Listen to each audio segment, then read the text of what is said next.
Okay. Uh, yeah, I think we're live. Hello, ladies and gentlemen, and welcome to D&D Tonight. My name is Bradley, the Dungeon Master for this game. We are sponsored by Corporate Springs, more on them later. I wanted to go ahead and do our quick little intro with all of our players who are rejoining us once again. We are playing a game of After Hours. If you haven't been keeping up with us, After Hours is a game in which it's episodic, contained one-shots with an overarching narrative. So if you've missed previous episodes to this, you shouldn't be confused. They should all play out pretty similarly, but you will be rewarded if you've been following along. I'm going to go ahead and introduce everyone and who they're going to be playing and the roles and races of the characters they'll be reprising. So let me go ahead and start with Mr. Christian. Hi, my name is Christian. I'll be playing the wild magic half-elf sorcerer, Hariel Stormcaller. And then we have Mr. Jonathan joining us again. Hello, I'm going to be playing Runic, and I am a mountain dwarf arcane archer. Yes. With fabulous hair. Fabulous hair. We also have Laura rejoining us. Hi, Laura. Hi, I will be playing Kerbal, and he's a little gnome boy rogue. And last but not least, we have Rachel.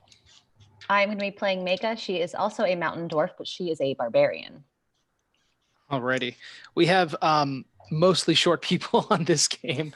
I'd forgotten about it from the last time.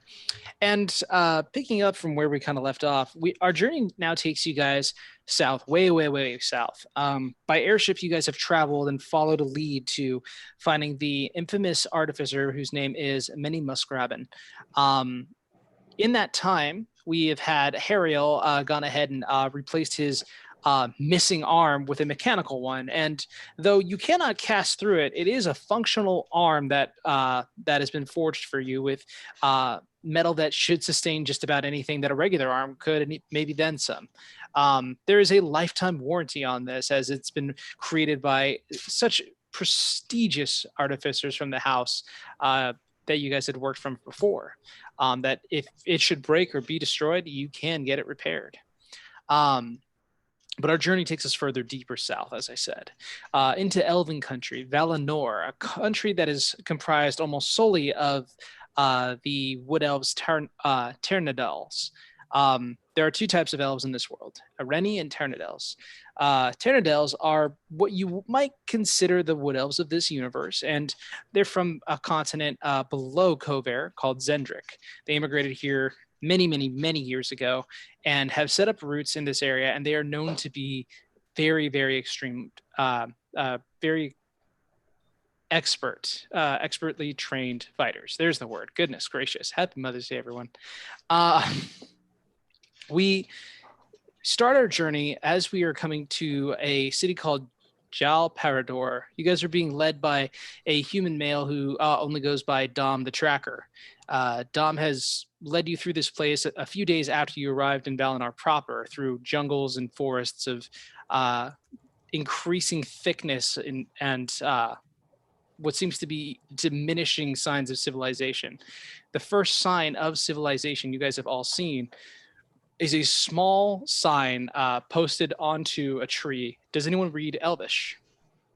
I can. In Elvish, it reads, "Fuck the gin." I tell the party it says "fuck the gin." I'm a little confused. Does anybody know who the Jinn are? Everybody. Is it spelled gin like DJINN? Correct. Okay. Everyone can go ahead and roll, I'd say, history checks if you guys are interested in seeing what you know on the gin.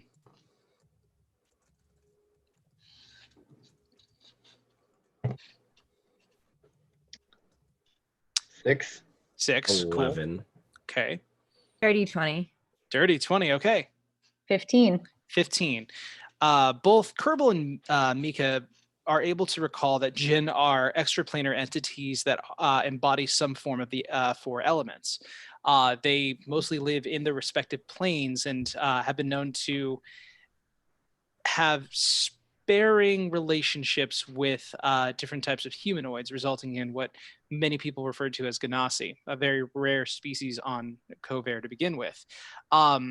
They have been incorrectly believed to be wish granters of some capability. And while there are exceptions to that rule where some do in fact grant wishes for certain dealings, it is not at all widespreadly held by every single jinn you've ever come across. The different genies that exist across the different elemental planes are a little bit more on the malevolent side. Not always evil, but there are definitely some who have appeared to have left their mark, at least on this city that you're heading to. Dom kind of regards the sign with an even like grunt. He turns to you, an older man with gray coming out of the sides of his head and starting to show up in his beard. He kind of says, "Jel Parador is a weird place. Used to be full of import and trade, and the elves there, they got out pretty often. But a few years back, he stopped hearing anything about him. Only recently have they occupied the city once again. It's actually just over this ridge." He's going to go ahead and continue to move on. You guys would like to follow? Okay. Nods from everyone. You enter in and just over a hill covered in trees, you are able to see a small clearing that looks like a city once stood there and that something terrible may have happened. The entirety of this city is overgrown with plant life, with parts of actual buildings missing, and look as though dwellings that are being occupied were currently built off of what was there. You can see like a stone tower that might have held once a turret and been a line of defense, caved in, and then a small wooden establishment built inside of the interior of that stone tower, almost as though it's growing off of what happened before. There are a very large number of elves, many of them in armor, and you guys are approached by a few of them who speak in Elvish and whom Hariel can go ahead and understand, to say, "Name your purpose here." We are traveling with our guide, Dom the Tracker. How much am I allowed to disclose of our mission? You can disclose as much as you'd like. We are searching for a dangerous individual. One of them goes to the other to say, "It's the ones that..." He looks over, he says, "It's the ones that Barrow is waiting on." He then addresses the group in total and says, "It's in common. Please come with us." They begin to lead you into this area, and you can definitely see as the tree line kind of closes in and covers the top of this area, you can see the sun beginning to poke through. Different birds can be heard throughout this entire place, and the various calls always permeate the air. Walking by, you see many of the children are always next to an adult, and sometimes they're even holding their hand and their wrist. And there is a larger amount of elvish children here. Elves, known for their longevity, usually you don't see as many children because you see more of the longer living elves in their adult form. But this place has a fair bit of children around, but they're all being closely watched. You also notice a group of these elves, all clad in armor, like practicing and sparring on each other, hitting against sword and shield with these scimitars. Everyone go ahead and make a perception check.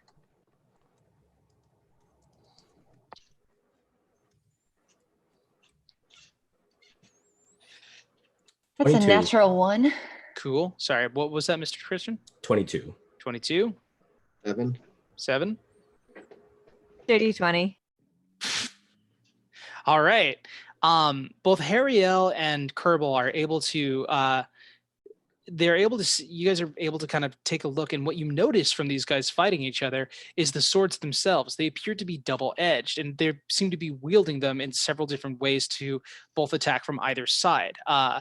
On the parts where they do connect, it is treated as though it was a hit, which is an unusual form of craftsmanship down in this area. As you guys kind of take notice of this, you arrive at a small tent that's been propped up, purple in color, and one of the doors or one of the curtains are kind of pulled open for you to be like, "Barrow waits for you in there. Please stow your weapons." And they go ahead and point to a small little rack in which you can go ahead and place your weapons into. I do so. Is it possible for me to sneak a dagger? Make a sleight of hand check. Yeah, can I make a sleight of hand check as well to seek a dagger? Be my guest. Everything gonna I have be- is too large. It's gonna be a 7 for me. 7. Okay. That is a 16 for me. Okay. As you guys are placing various weapons and armaments into this area, the two of you try to secret a dagger upon your person by putting them up your arm. One guard goes ahead and grabs you both by the arms, and he smiles and says, "Hello. I am Ivelios. I hope that we will get along very well. And you seem to have misplaced a dagger up your sleeve, sir," he says to Runic. I'm just gonna look at it. It's like better here than in you. "You wish to draw on me? You think you are so fast?" No, I'm just gonna take it out. "A wise decision. I can understand your apprehension, but you are safe in Jal Pardul. Please. You, sir, half-elf. We will Yes. take from you your dagger as well." I shake my sleeve and let my dagger fall out. He goes ahead and collects it and like places it into his hand. He's like, "Because you are attached, I shall carry these into the tent with you, so they will always be within your eyes' gaze."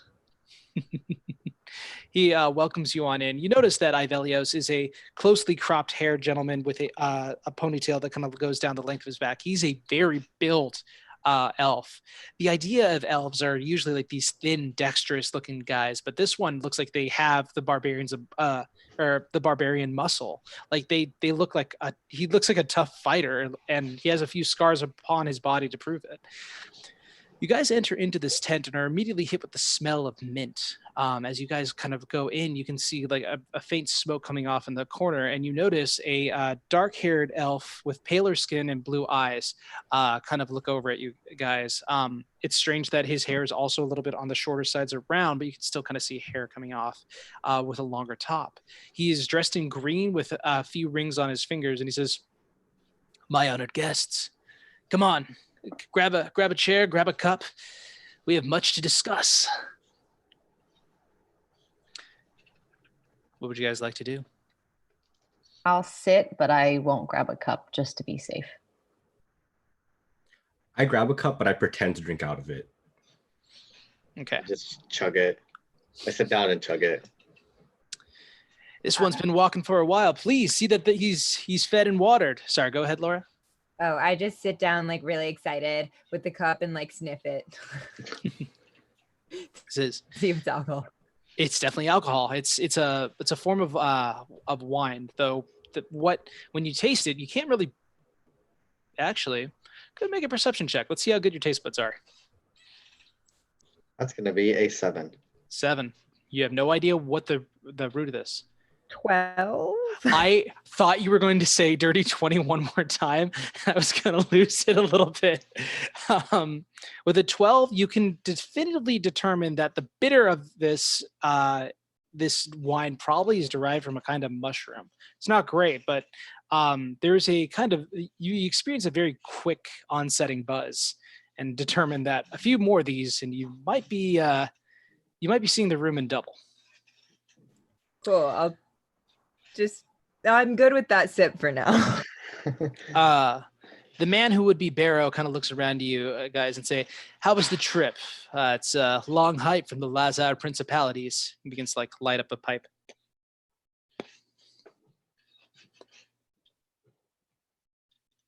It was exciting. I bet. Quite the trek. Yeah, from Pirate Island. You guys had to have come here by airship. I don't imagine you walked. No. We walked. Wow. It's a bit of a jaunt. Well, if you need the data, relax. What we have isn't what I'd call pressing, under normal circumstances anyway. You're looking for someone. Looking for a many moose graben. The point of me is the eyes and ears of the Terndal elves here in Valenar, at least for Jal Perdur. I might know a thing or two about Many. Might have had a whisper of where she might be, but I also have something else that's plaguing me a little bit more. And I would hope that if it is agreeable to you, that we could trade in favors. I can share the information I have, and you take care of a problem I'm having. Well, I suppose it depends on the problem. Oh, of course. I wouldn't expect you. What's your problem? My problem is a missing lady. Mother, matriarch of the small little get-up here. How much you know about Jalparadir? Not much. Well, it used to be a thriving elvish community. And this was before the war and after. And then one day, some elf opened up a bottle, and the next thing we know, the entire city was destroyed. We don't know the specifics of what happened, only the dead do, I suppose, but blew a hole, sizable one, deep into the earth, and the Dalkir began to rise out of it. Anyway, that was a few years ago, and we've since taken up residence here. It's remote, allows me to create an unofficial hub for a spy network that I run out of here, and to work with certain Dragonmark houses that you and I are affiliated with to accomplish certain ends. But we're in a weak position here, easily exploited from the lack of walls and, frankly, fighters. I can't spare a single man to the task I'm about to end you on, because I've already lost a few to this task. There is a woman by the name of Sumnes, last name Fasherish. Sumnes is, we call her the All-Mother. We're children of her all. She's a woman who helped us plant and grow things here, allowed us to eat, allowed us to live in relative comfort and to be healed by magics whenever we fell ill. She's a fighter in her own right, but she doesn't do it much anymore. She's loved by everyone. Couldn't find a sweeter woman. She's gone missing. And, well, how do I put this? We noticed her gone about 2 weeks back. And we sent out searching parties looking for her. The men that I had mentioned before have seemed to have found her, but we only found one of the guard that were sent on this particular team. That member came back. He couldn't remember his own name, couldn't remember anything. He didn't even know where he was or how he had a sword in his hand. Still to this day, babbling madly. We didn't think Question. anything of it. Yes. And this man was an elf. Yes. Okay. I know what you're thinking. Fey ancestry runs deep in all of our veins here. I do not think he was charmed. Something else is happening here, something sinister. But we didn't think anything of it. We assumed that Sumnes was dead and went about our lives. But then there became reports of a lullaby being sung in the forest. Something eerie. Something that the children recognized as one of their game songs or something. I don't know. There's been another disappearance. Kid's name was Aang. His mother and father are Valanth and Antinua. They last saw their son about 2 days ago before he disappeared. Valanth and Antinua are from the Celaverum family. Sorry, Elvish names. You write them down, but even the pronunciation. The Celaverum family just wants to find out what happened to their boy, and I think that it's linked to whatever happened to my soldier who come back from the deeper part of the jungle. Certain parts of the forest itself are warded off, held sacred for the dead, and we dare not go and entrust upon them. But supposedly, that's where the lullaby sounds are coming from. I want you to gather some intel from the Celaverum family. see if you can find anything out from a kid named Sael. It's a friend of Aang's. And then I want you to go and find out what happened to that kid, what happened to our all mother. You give me an answer, even one that I may not like, and I'll tell you where many went. I think we can make that work. Excellent. Another question though. Mhm. The Jinn, and when I say Jinn, I say it in Elvish. Mhm. Who are they? Jinn are extraplanar entities who are tied to the elements of air, fire, earth, and water. They're a nasty bunch. I feel And you misunderstand me. Who are they to you? To your me? people? We passed a sign on you here. The Jinn were responsible for the destruction of Jelperador. That was what was in the jar, wasn't it? We think so. You hear stories of genies in bottles all the time. Could be that just some elvish punk opened up the bottle, wished for something, and he got what he asked for, just not the way he wanted it. They're tricky bunches. Can't trust them.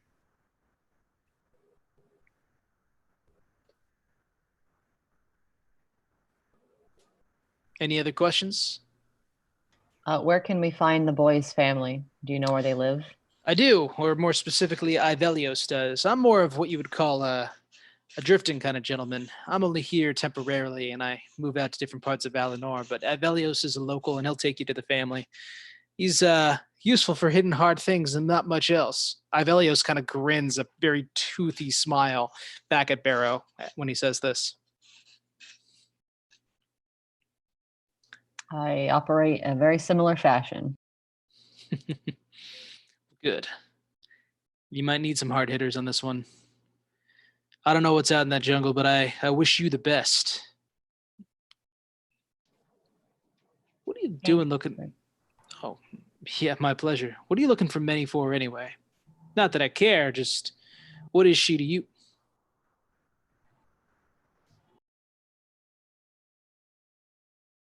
Good job. Well, all right. I understand the importance of keeping a secret.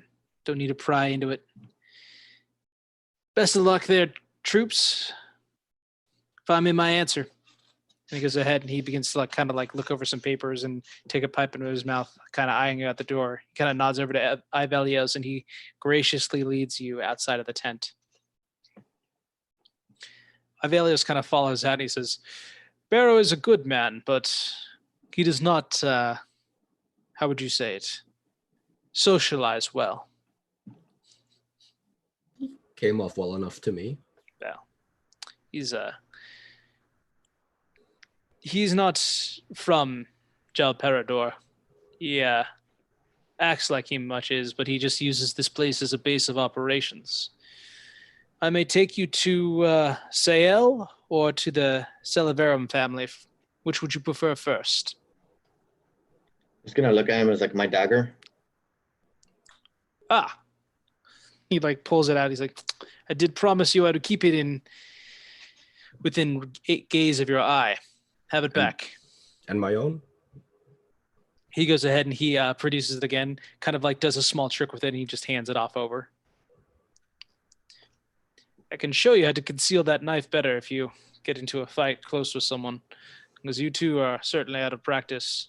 Maybe not this one. He gestures to Hariel, but he's like, but you look like you're more akin to using the bow and arrow anyway.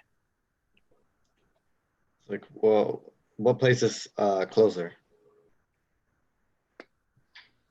Sael's family home is closer, but there's no chance that she'll actually be home. So I would say the Celaverum family would be easiest. The mother grieves, so she's not far. She'd be able to help, and I believe Valenth must be home as well.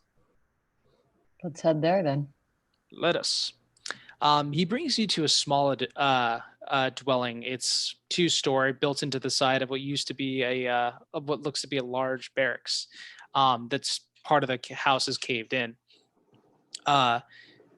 He knocks on the door and says in Elvish, it's just a typical greeting of hey, we're here. Do you mind if we ask a few questions? The door opens up onto a more built gentleman with a sword in his scabbard on the side of his hip. The silver-haired elf kind of looks at the four of you, and he says, "What do you want?" I'll look We want towards to find Hariel. out.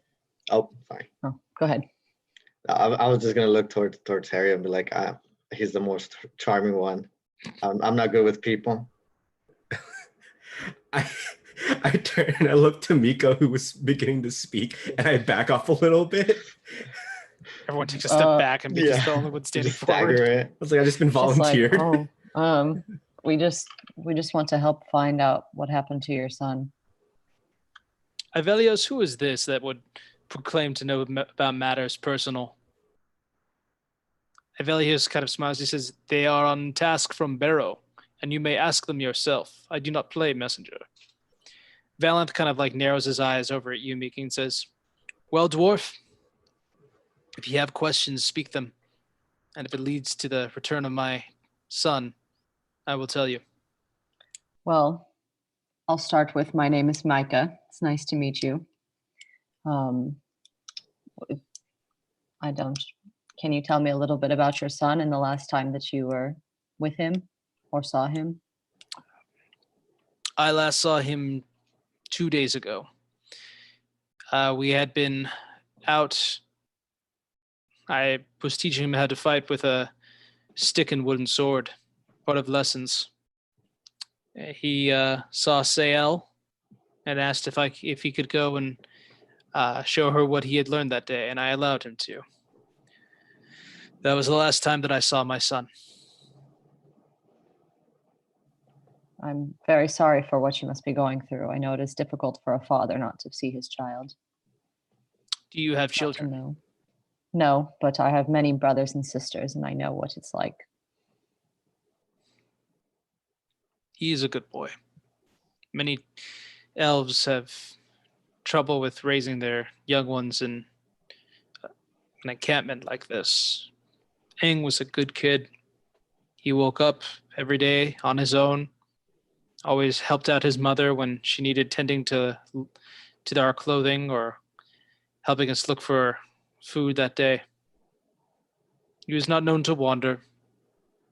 He always came home at a reasonable time. We always said, "Come back before sundown." And he was always there with a little bit of light left on the horizon. He was a good kid. And you He are a is. good father. Good fathers do not lose their sons. You did not And- lose him. We just have reason to believe that there might have been foul play involved, and that's why we have come to you. I know that this is a sore subject, but we want to try and help find him, find peace. I am bound by what I can do.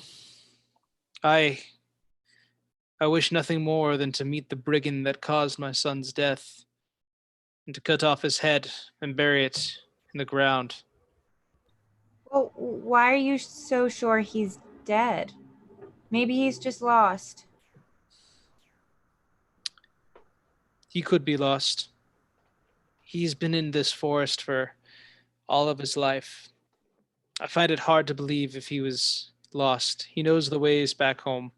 He knows where to follow the river to find us back here. If he is lost, if he is truly lost, then he may be in a place that I cannot go and retrieve him. It is against culture. It is something Sumnes would forbid, if I were to say it. Sorry, but against culture to go where, if you can say? It is like a graveyard, a place where we bury our dead. But part of our belief is that when a person dies, someone from their family must take over an aspect of who they were, and so that person lives on. It is disrespectful to acknowledge the body of someone who is trying to live through your actions and deeds. And so when the body is buried, it is not disturbed. The only time we are allowed to go there is to bury our dead. The thought late at night it crossed my mind that if I were to kill my neighbor, I may go to the place and see if my son is there. but it is disrespectful and a wandering errant thought. His mother has not spoken since Aang went missing.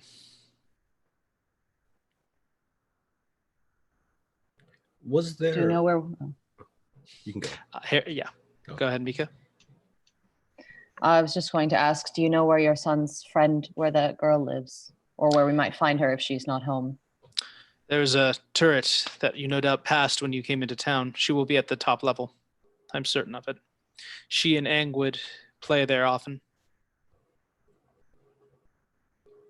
Was there an official investigation by the law enforcement of what is the name of this town?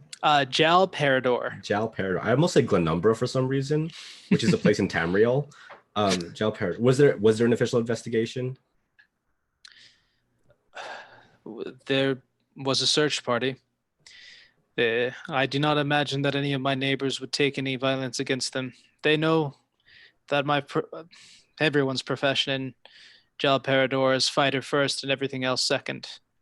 I'm more skilled with my scimitar than I am with the hammer I use to put together blocks of wood and carpentry. So just to be completely clear, do you have any misgivings at all about the search? Anything you feel like they didn't do properly? I argued at some length with Ivelios and a few of the other members of our community about heading into the area where we bury our dead. It is called Tuvalan. It would invite curse onto our land if one of us were to go there. You are not bound by such things. I would be very interested to find out, to hear what you would see there.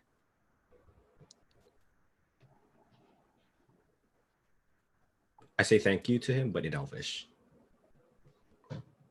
And did your son, did he have any like hobbies or interests? He enjoyed whittling, making small toys out of the wood that I could not purpose for greater use. He was every inch the fighter his father was, or maybe he soon will be. He kind of like has a moment of quiet where it looks like he may break at that moment. He says he fashioned himself a warlord when he would play with Sael. Said that he would continue what the Valenar could not during the last war. Said that he would march into the Mournlands himself one day and reclaim what was left of Seer.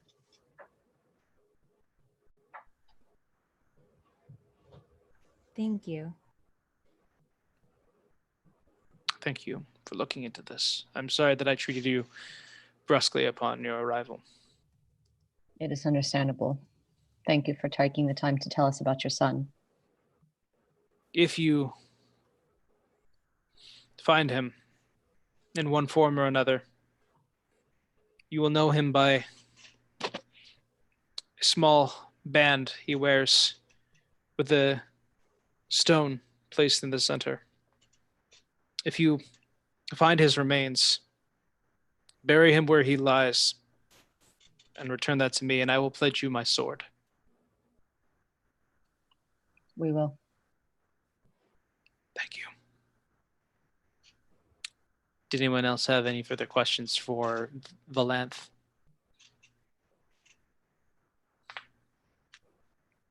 Okay. As you guys conclude, Valanth turns and does a wordless goodbye. Ivelios looks over and he says, if you were planning to go to where the dead are buried, I would advise that you ask blessings upon to be there. Maybe the dead will hear you, maybe not, but it is better than to invite curses upon yourself. How do we go about that? Do you believe in any gods? Yes. Pray to them.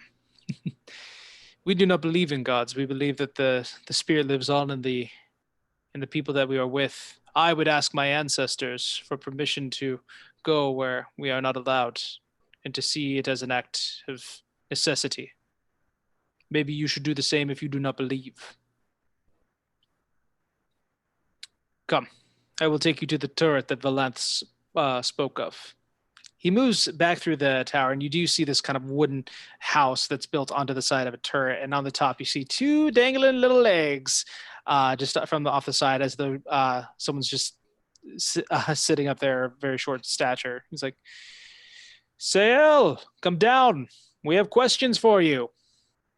And you hear from the top, she's like, "I can't hear you." He's like, "Then how did you know to respond?" "What?" He says, "You have your person. I am not employed to hunt down small children and bring them from high places. That makes me uneasy." So, go Can ahead. is she still, she's not going down? Nope. I try and like climb up to get to her. All right, you can use either athletics or acrobatics. There's enough stuff here to kind of like parkour your way to the top.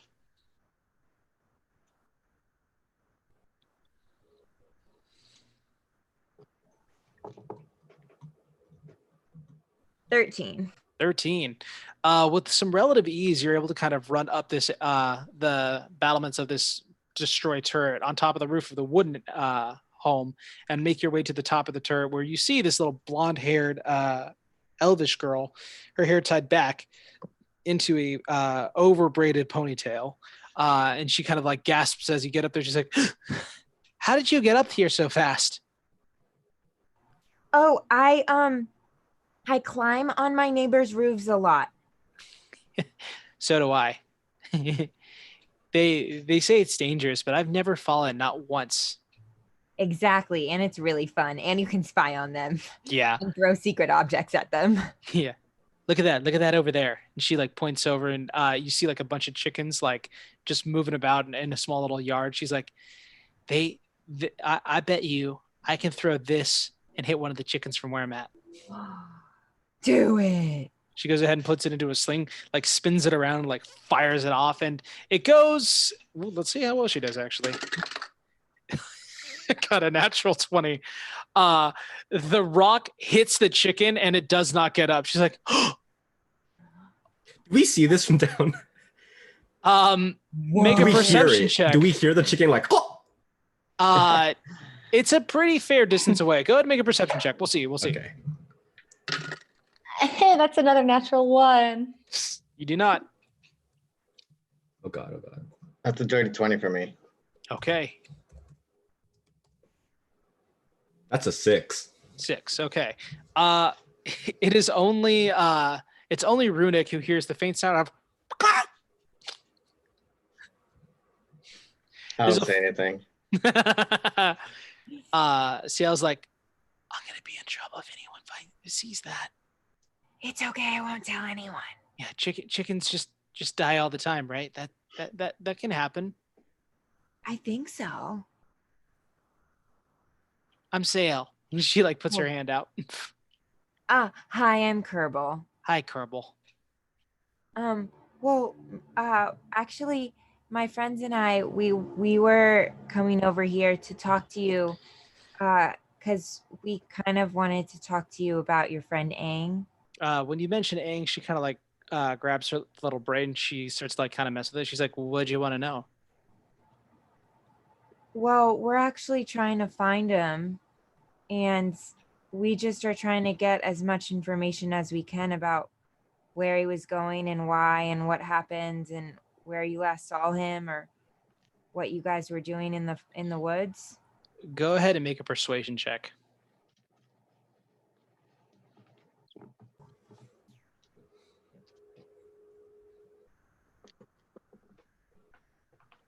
$22. She's like, "Okay, but this is like a secret. Yeah, top secret. You tell me a secret, and I'll tell you the secret." Okay. Well, actually, I have a lot of secrets with my best friend Toggle, so I'm super good at keeping secrets. Both of us are. We go on secret missions, and one time, I we were spying on my Auntie Anne, and we accidentally went in her house and broke all of her china. Oh no. But my mom doesn't know. She kind of like giggles at that. She's like, It's what's a china?" It's like really expensive glass. Oh, I thought it was like a chicken, like what I just did. Well, it's not, but like in my Auntie Anne's opinion, it was a living thing. She like kind of giggles at this, and I think my everything that we say is like a half second off from what Charlotte's watching, so she's just cracking up over there, off screen. Sorry, wanted to share that with you guys.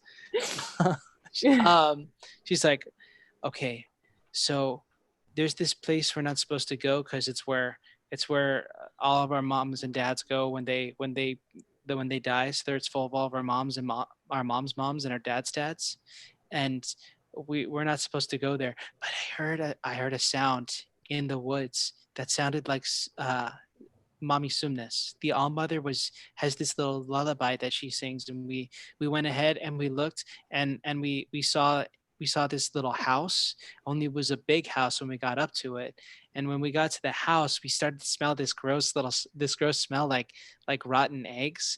And we heard the song again, and I went ahead and I said that we should go back soon. And then Aang says, no, I'll go ahead and find Sumnes and bring her back to the house and bring her back to the village. And then I said, no, I want to go home. And so I told him I would go if he went, and he called me a chicken, like the little one that I hit over there just a second ago. And then I went ahead and I left, and I went and I went back home, and I don't know what happened to Aang.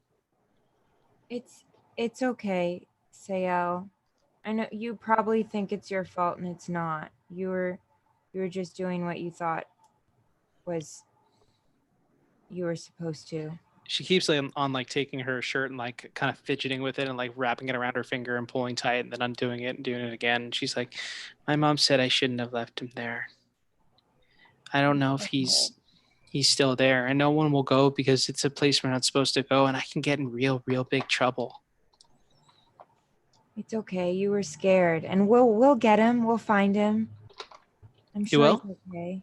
Yeah, that's what we're gonna do. We're gonna go, and honestly, your information, it really helps us. Yeah? So you did a really good thing by telling us everything. Okay. And that's it. That's all you remember. I remember other things, but I remember when I left, I couldn't. There's like, do you ever go to sleep and then you wake up and you try to remember a dream, but you just can't remember what it was, but you knew that it was there? Yeah, Yeah, it's like that. all the time. Yeah. Like it was like, but it was happening when I was like awake. Yeah, and it goes by so fast, and you like remember like what it felt like, but not anything that happened. Yeah, it was like and she like kind of puts her fist on her head. She's like, it was like, I remember like a squid or like a jellyfish. Squid or jellyfish, like in the forest? Yeah. Like a, Weird. yeah, that doesn't make a lot of sense. Maybe it was just a dream. But I mean, it can't be because it was, I'm going to sneeze. No, I'm not. Okay. Okay, well maybe that's really helpful.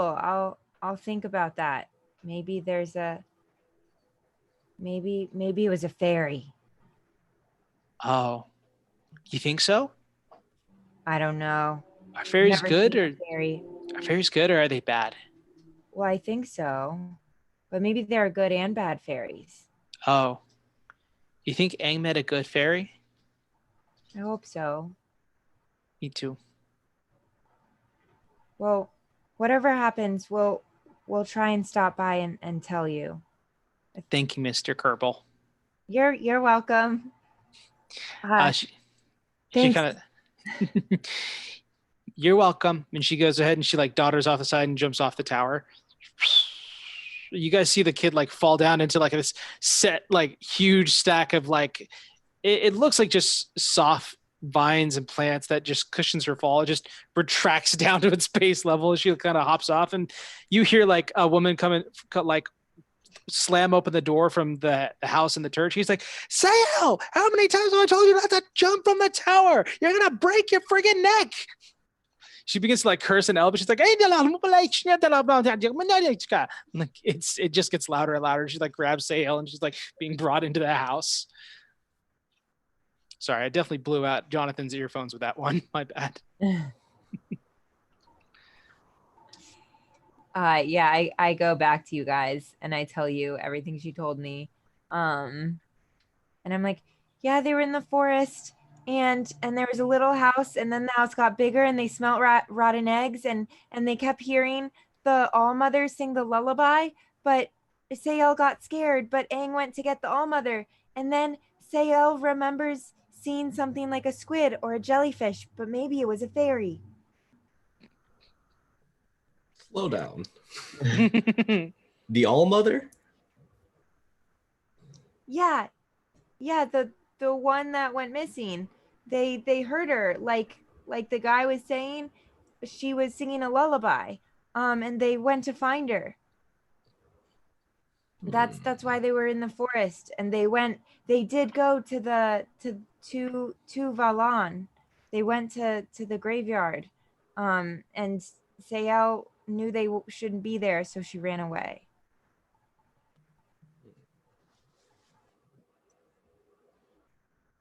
Would I know of the geography of the area at all? You know what? Yeah, you've been to Valinor before. You're an arcane archer. You learned it from the elves. This is kind of the whereabouts of it. But specifically, the place that they're talking about, the burial site, is not a place you would know because you've never been to Jal Parador before. You could probably try to find it with a survival check, though. I'll try that. Okay. That's gonna be it's gonna be 3. 3. Excellent. Very good. Very proud of that 3. You looking about the forest, you know that like any trail that this kid had must have been gone a while back. And even looking around, you're like, there's nothing here that like gives it away. It's complete nonsense. There's no way that you'd be able to find this path. Ivelios goes ahead and he points out, he says, if you are looking for this burial site, Tavalanor is going to be in this direction. You will walk until you can walk no further. You will see the trees. Every side that has red bark on it instead of brown tells you are heading into the right direction.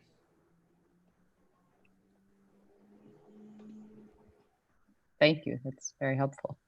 Of course. It is my duty to make sure that if we can find these 2 people, I do everything I can to help. I cannot go there myself. But Understandable. I wish you good luck. Is there anything else you would need? Just maybe knowledge of anything that is out there in the woods that we should steer clear of. There's much in the woods that is unsafe. When Jal Parador was destroyed by the Jinn, the hole that it created opened up to the Dalkur. The Dalkur are amorphous, without form, strange beings, most of them malevolent and angry, twisting natural forms into other things. They barely come above surface in the daytime, but at night they become brave. You may encounter one such thing before you get to the burial site. That's good to know and be prepared for. Thank you. Of course, of course. Is there anything else I may do for you?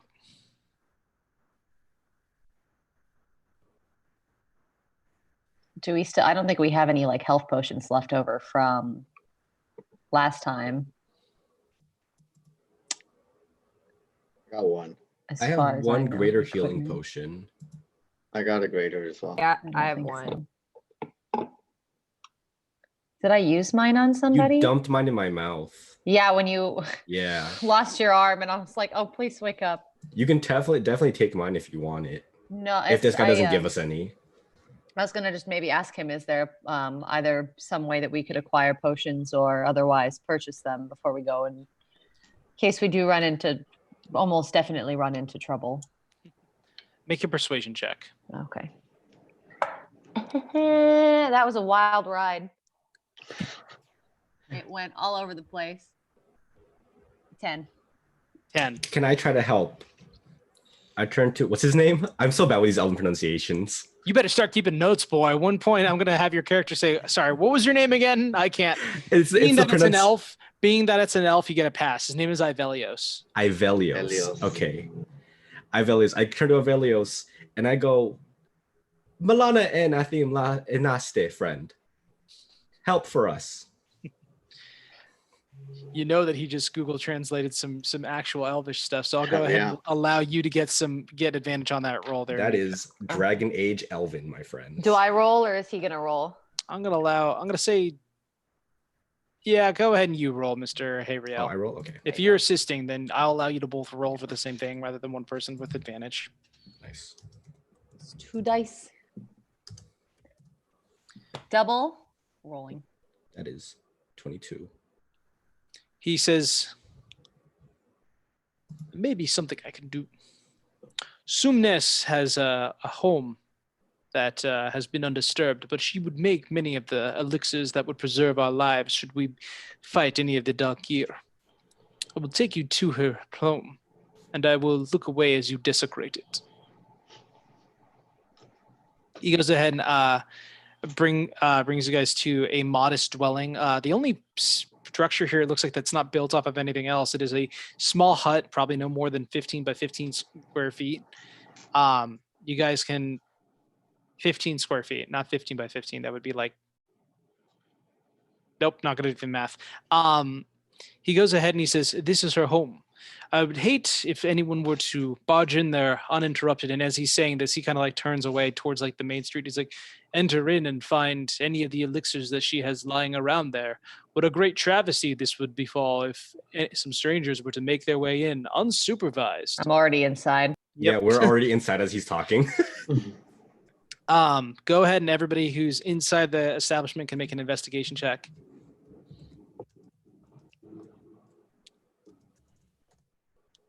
12. Very good. 13. 13. Also one better than 12. 17. 17. Jonathan, what was your low roll? 22. Finally. Okay. I was going to suggest you swap out your dice because you've been hitting the low ones tonight, but finally something came through. Okie dokie. So Runic and Kerbal, you guys are able to find inside the establishment a couple of things. There is a red standard healing potion that you find, Mr. Runic. Kerbal, you find a blue elixir. No one here, I believe, has identified, so nobody here knows what it does. Okay, great. Between Hariel and Mika, you guys both find some grain alcohol. It looks like probably for disinfectant. It's not meant for like just drinking. In this instance, it would be. Just kidding. Ooh, yeah, I don't know. I've seen It's Always Sunny. Mooney Grain Dave. alcohol. Make What is it? doesn't Riot wanna Punch? feel Yeah, anything. it's right. Oh no. Bad. Mika has no interest in stealing anything in the first place, but also she doesn't need, like, don't take anything we don't need. We're just here for the basics, and hopefully if we find her, we can compensate her afterwards for what we used. So I just leave the. How high proof is the alcohol? It's not meant for drinking. Do not put this Okay. in your body. Micah, can I take your bottle then? I It's not on my conscience.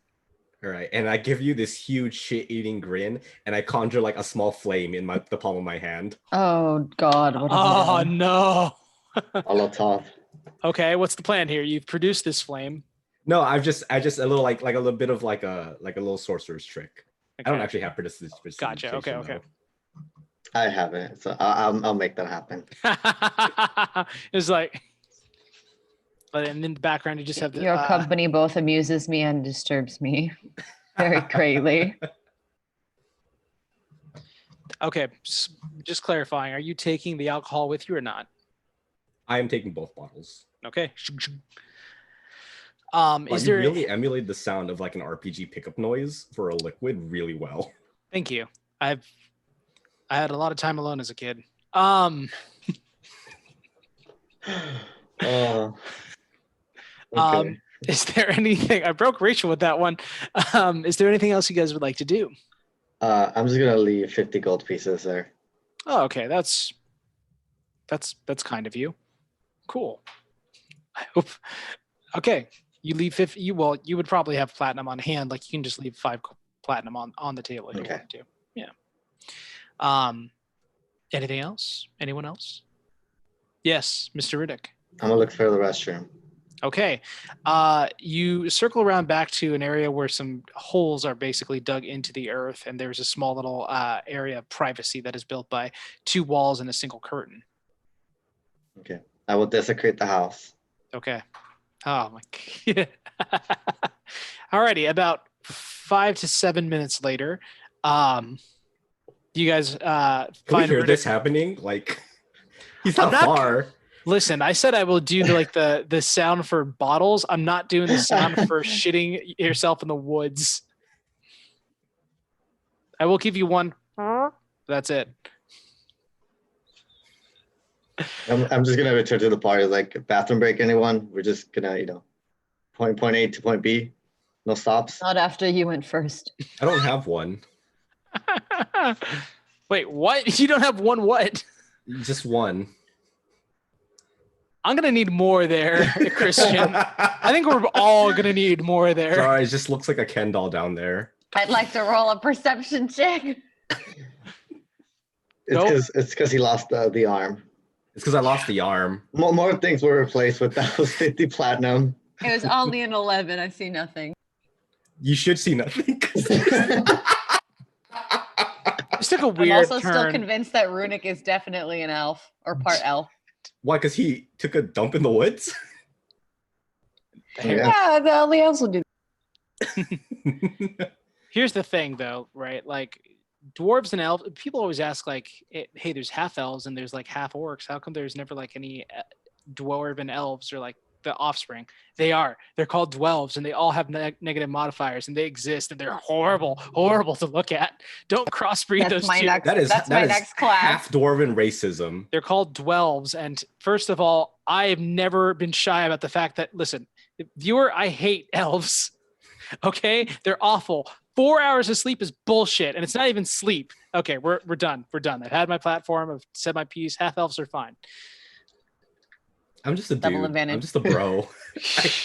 I grew up in Neverwinter. I don't know. All this elf hate.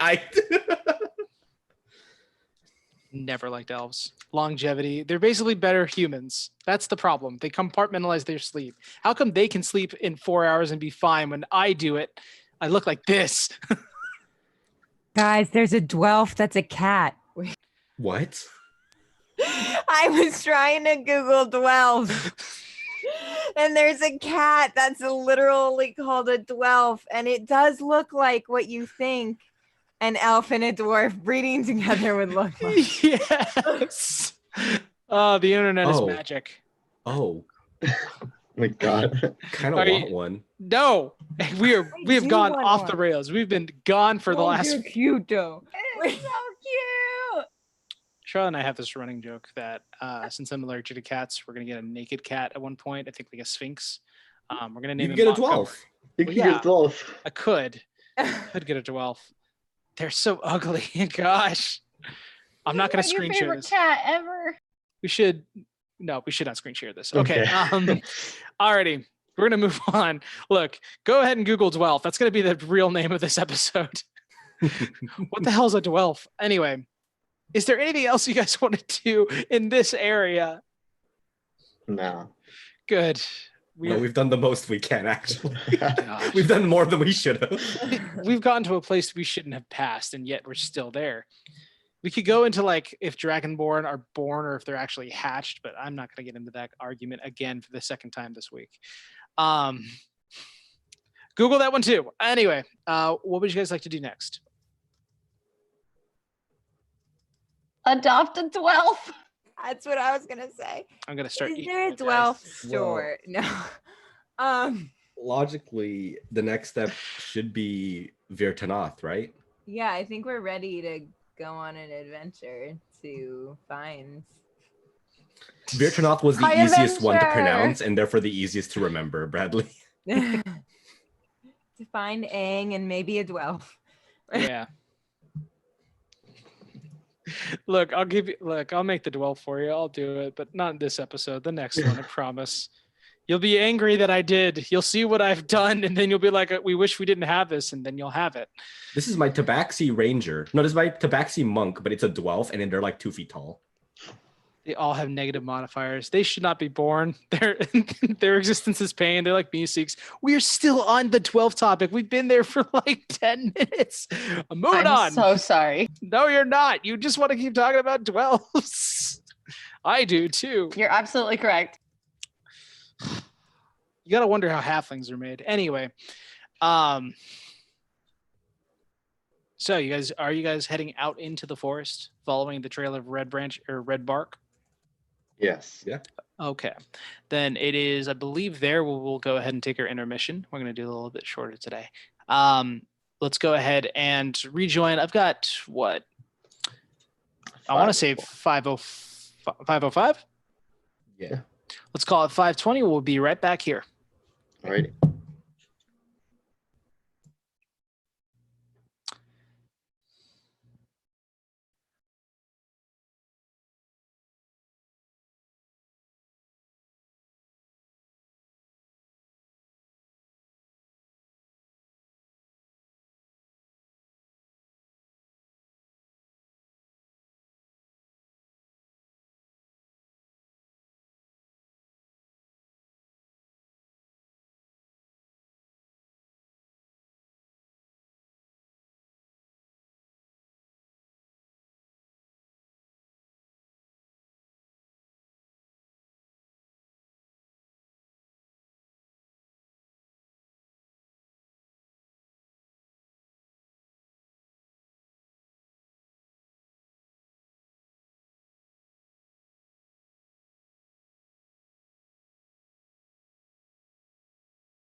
Hi, everybody.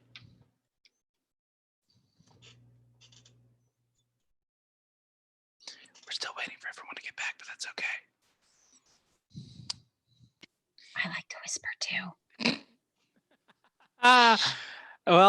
The good news is I found something, and I know you'll hate it. I already hate it.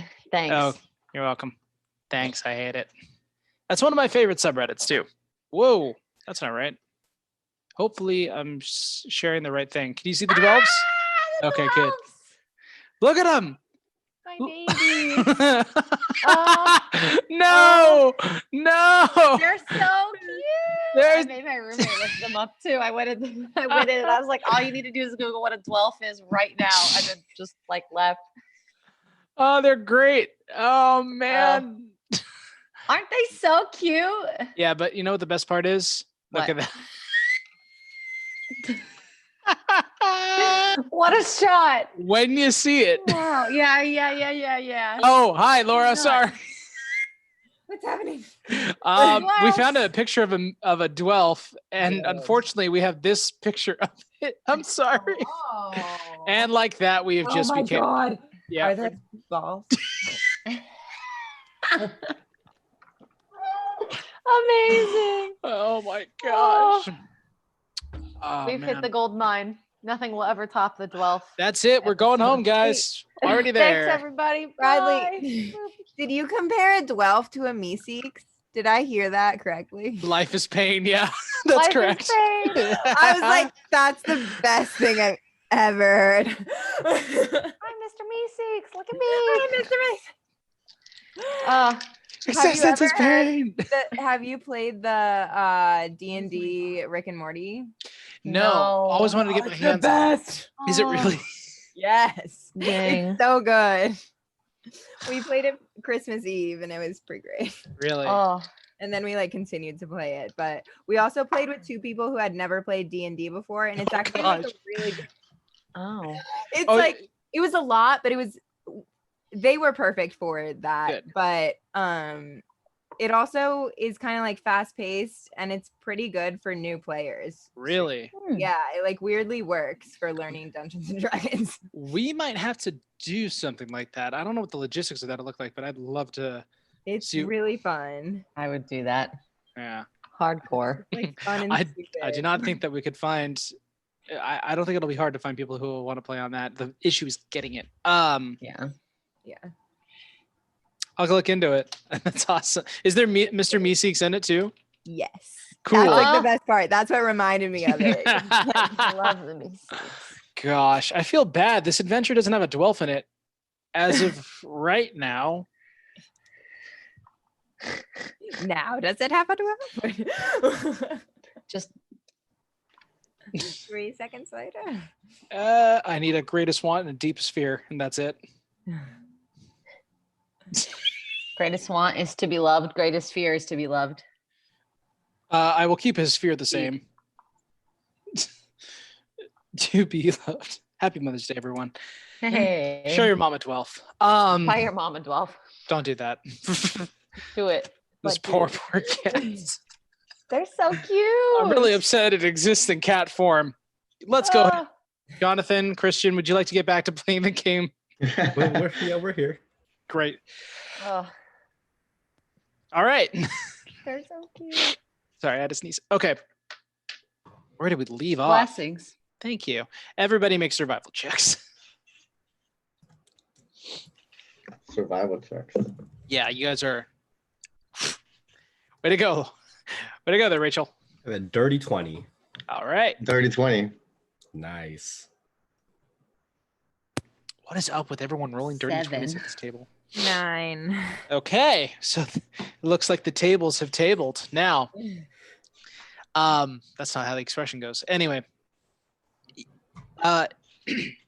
with the help of the Master Dwarf Runic and the Half-Elf Hariel, you guys are able to identify the trees as you move through the forest.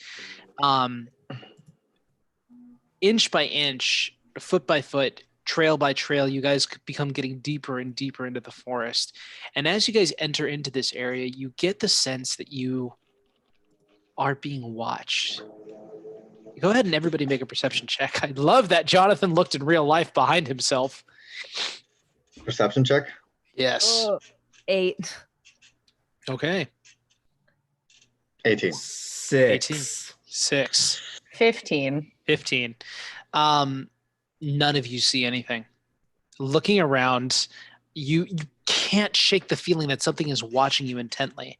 But every time you kind of search the trees or anything or look in an area, it looks like just what you're looking was either the trick of your eyes or there was nothing there at all. And yet it permeates as you guys move through this area. You follow along, and eventually you begin to hear a sound kind of farther off of someone who's like it sounds like the crunching of leaves and like like sounds of a struggle. Do you guys want to investigate the sound or just leave it alone? It's okay if you want to leave it alone. I'd like to investigate it. Okay. Me too. You guys move further towards the sound, and what you see, the source of this thing is a large bugbear trapped in several vines that are pulling it down into the earth. He's cursing at it in the goblin language, which I don't imagine that anyone here understands. Okay. He's pulling against it as the vines themselves seem to like snap up a few extra ones and begin to pull him deeper into the earth. He's like struggling against it with all of his might, like pushing away. It's like,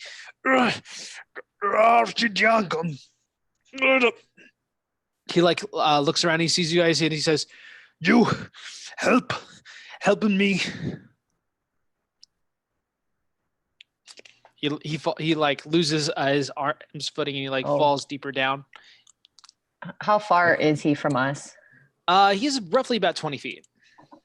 I can get to him. Can I take a chop with my great axe at some of the vines? Sure. Go ahead and roll to attack. Rolling to attack some vines.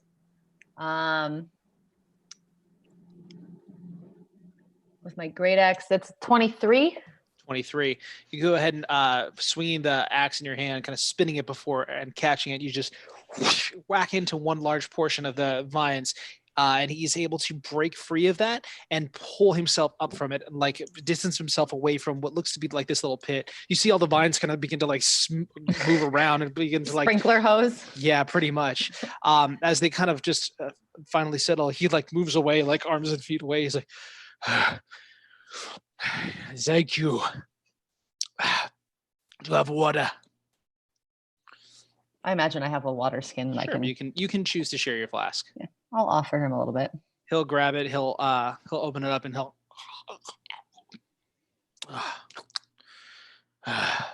Thank you.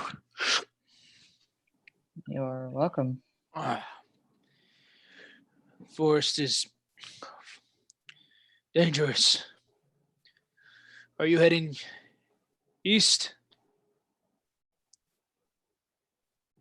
Are we? You actually do not know. Okay. Looking up, the tree line is completely obscuring any portion. You can't really tell which direction is north, unless anyone has a feat that they want to just throw on me at this point. I have 2 feet. You can go.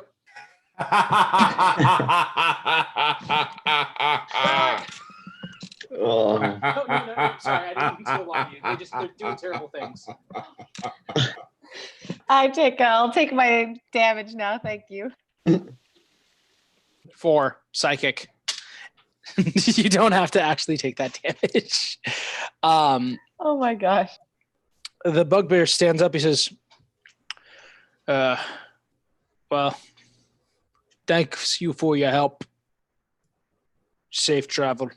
And he goes ahead and he walks in the opposite direction you guys came from. In the opposite direction? Yeah, he's walking away, like So, like farther to the city. Away from Jalper door. Okay. Okay. I'll quickly ask the group, should we ask him if he knows where we're headed? If he knows the site that we're headed to? Yeah. Or do we want to just let him maybe go about it's his going day? where we're going? We should ask him. Yeah. I think you should ask him, Micah, since he probably feels the best about you. I'll call out. I will not be able to remember or pronounce the name of the place we're going, but I'll quickly call out. Actually, we're not quite sure which direction we're headed. We just know where we're headed. Would you happen to know where the burial site is? I would have said the name, but I am a terrible player and a terrible You're good. person. He kind of like looks out over his shoulder. He kind of like rubs his chin. Yes, you're looking for an old Dalakir Hall. We used to own this land. There was a home built there, a great hall. It has been taken by the elves as of many years ago. Why do you seek such a place? We just wish to help a boy and a mother figure reunite with their people. He kind of like waves. He's like, it is lousy with Dathkeen. You should not go to such a place. We have not much choice but to at least try. Could you point us in the general direction? With a very long arm. I wish that I could extend my, like, Jonathan could like complete it, the arm on the other side like this. He points in the direction that kind of angles closer towards, like, off the track from where you guys were originally heading. He says, "You will find it there. When you smell sulfur, you are close." That's what it is. Okay. Do you know about how far from where we are now? If not, it's okay. Just a general. I could move there in 10 minutes.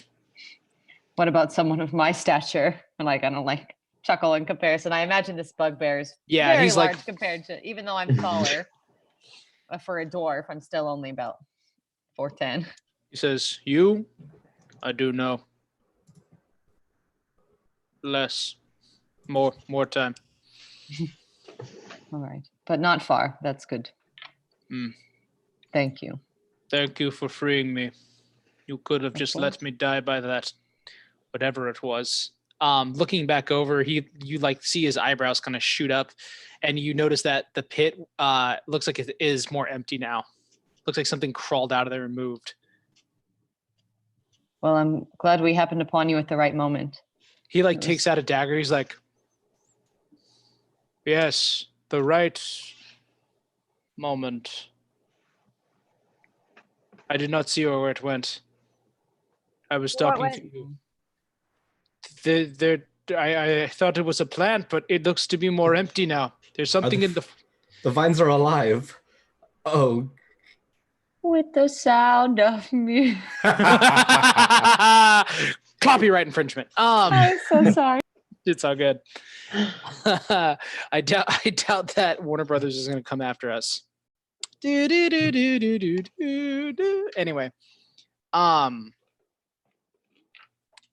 the bugbear like takes a few steps back. He's like, "I hope you get to the house soon." He like puts it in his hand. He's like, "I should be leaving now." Thank you. Safe travels. You as well. He just kind of like runs off in a specific direction. As you guys begin to head on the path, you do hear the sound of a rustling, and you look past, and you see this thing just like running on the leaves, following after the same path that the bugbear took, with like the sprinkler head vines like moving about it, like hitting different things, like detecting where there are, going straight after where the bugbear went, but away from you.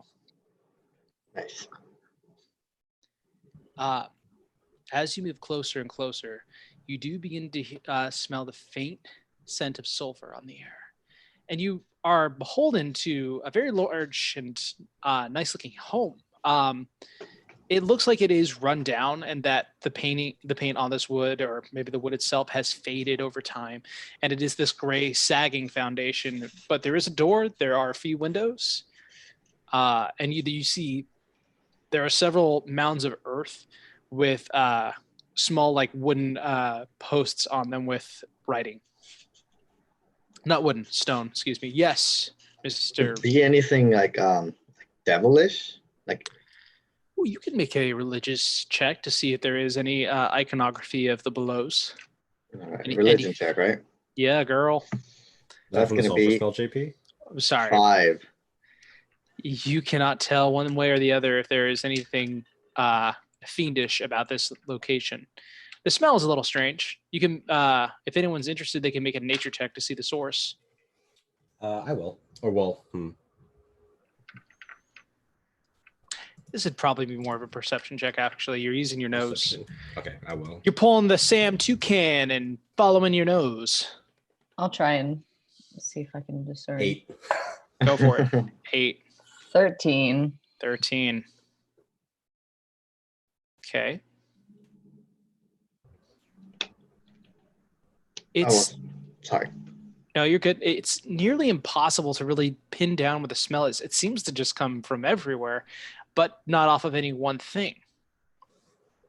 And then you begin to hear the sound of Pangarabong, Pangarabong, il ne se vil shabio. It is Elvish for "You must go where I cannot." It's a soft lullaby that seems to be coming from within the house. I just need you to know I got real life chills. I'm glad. I'm glad I have that effect from this distance. Guys, what do we do? That was creepy. Well, Aang might be in there. Yeah, should we go in the house or like how should we do it? How many entrances can we see, Brad? There's a single entrance, and Hmm. let's go ahead and, ladies and gentlemen, let's go ahead and do the screen share here. I still have the picture of Dwelves on my account here. Just share that instead. That's fine. No, let's not. Let's It's all never. yeah, the grid is on like a picture of Dwelves. Absolutely not. 100% no. That Welcome to a truly fiendish kingdom.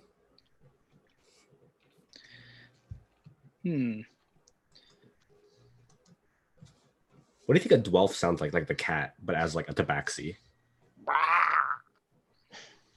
Kajita's wares No. if you have coin. 100% not that. Kajita will think of you until the sugars turn sour. Oh boy, can you hear the sound of the people in the who are watching the video telling me that Command Shift F is going to be how I turn this into full screen, but just hearing the fail message when it happens? Nope.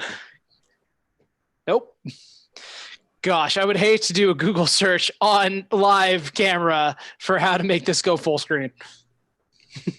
Whatever, I'm going to do it this way. Nope. I have tech support Charlotte. Hey, what'd you do? Well, I swear to you I did it. Okay. This is the home itself. It's nice. Several feet. And oh gosh.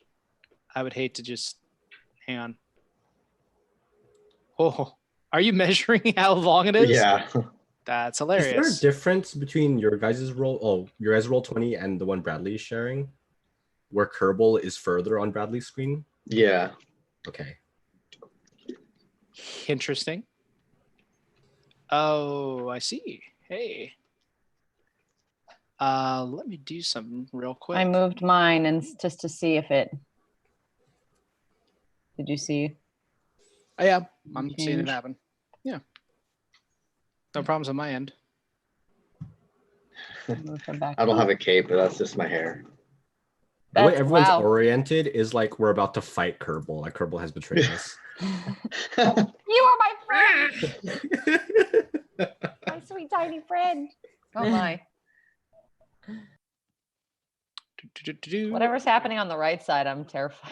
Oh no! Hey, it's all good. Don't even worry about we it. can't see inside. Oh, how do you change orientation, JP? When you click your token, you should have a little like blue line kind of digging out and Oh, I like see. a square. You just move it around. Wee. There we are. Okie dokie. Everyone having fun? Yes. Yes. Alrighty. So Oh, you guys are not that close to the house unless you'd like to be. no, No. absolutely No, not. absolutely not. And the unanimous no thank you. I'm trying to figure out the placement. Wee. Hey, it's all good. It's all good. That's what we're all here to learn. Actually, I'll stand up here because I'm being like, hey, yeah, we should go in. I am like behind you, the tallest one. Unfortunately, behind that considering that one. I'm squishier than you. Unfortunate. True All right, I'll tanking fine, is I'll when go you in use first. your team member as your shield. Absolutely, you're right. That's like self-preservation tanking. You're right. You have more HP if they don't hit you. Okie dokie. So The reality of it, would we be off screen, kind of? Or did we Yeah. move up this close? Okay. you can say that you guys are a little bit further away, but if you want to get closer up to the house, you can signify through how close you want to be. What does everyone? Should we go inside? Should we scope it out? I'm gonna stay where I am because I definitely was like, yeah, we should go inside. 10 feet away is still pretty sizable from like the entrance to a house. That's fair. I'll I'm stand. not to sneak inside. Well, let's go ahead and roll a stealth check then. Is the little rock anything, Bradley? There's a little rock. Below the house. It's a spell book. The Oblex. Don't look at. Oh, dude, you shouldn't have peeked. Well, it's on the screen. 30, Oh, 20. Is it really? Sorry, I have Yeah. this. It's only block- three. It's only 3 blocks down from the house. I put fake Yeah. stuff here all the time. What? In this case, it's not. Dude, it from the screen share, it's the perspective there. It's not. Okay. So that was a dirty 20 from Laura again. Yeah. How that somebody tally up how many she's getting. It's crazy. It's 3 so far. I swear I'll show you. I believe no, I believe you. It's just insane. You go ahead and you move closer up to the house, and you're able to kind of move alongside it, and you can look in. Well, you can move yourself if I'm not mistaken. Yeah. I'm like, it just says I'm not authorized to that page on Roll20. Gotcha. Where do you want to be? I can move you. Just right at the entrance, or like right in Sure. there. Okay. You're able to go up, and you can actually hear people moving along inside. You can. Yep. There. It doesn't sound like anyone's saying anything. You just hear the lullaby continue on further and further. Okay. Can I peek in there? To Yeah. see? Go ahead. Go ahead and make a perception check. –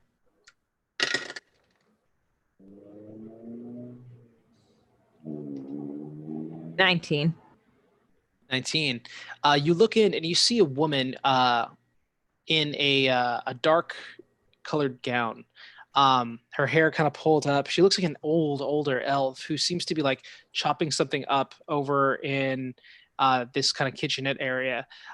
Sitting on a couch further away seems to be just a kid, just kind of just minding their own business and like just hands placed in front of their lap. An Um, elf kid? Yeah, an elf kid. Reminds you a little bit of Valanth.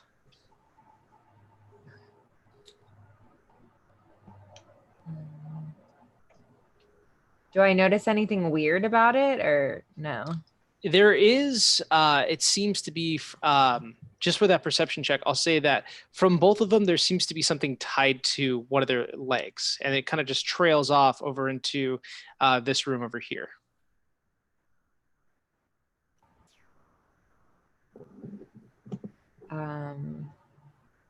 I whisper, guys, I see them. They're in there. The All-Mother and the little elf kid. What should we do?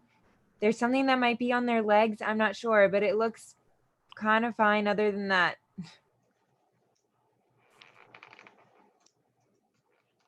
Do you think it's Should we- Aang? Yeah, I think it's him. Does he look like he's in danger? Well, I don't know. Not really. He just looks like he's with the All-Mother and they're cooking dinner or something. But I don't know. There's something that looks like it's attached to their legs. Oh. Does the All-Mother look scary? No, but you can only kind of just see the back of her, which I'm gonna go ahead. Not really. Hmm. It sounds like there was strange magic afoot in this place then. Should we knock? I I'm don't game know. for trying anything. Yeah, okay, I can knock. Okay. Do you knock on the door? Yeah, I knock on. A moment after knocking, you hear, "Oh, just Ang, can you get the door?" And you hear the sound of like little pitter patters as the door opens up, and you see this little kid kind of smile at you, like, "Hello, All Mother, we have company." And she kind of comes over to the door at this point, and she looks in. And she says, "Oh, I guess we do. Hello. Where were you lost? Is there something we can do for you?" Oh, hi. Actually, everyone's looking for both of you and they're really worried. And Aang's family is worried sick and everyone wants you back, All Mother. She says, "Oh my, that's very kind of them to say so. Uh, I I would not be able to leave, but perhaps here, come indoors. There's much to tell. Aang, But go. why can't you leave? Well, the short version is that we found something very important here in this house, and it must be protected. And we need to see if we can get the rest of our town back over into this area. There's this foolish superstition that tells them that they cannot come here, but in fact they must if they are to survive. They don't know how dangerous it is where they are standing. I'd like to make an insight check on her. Go right ahead, yeah.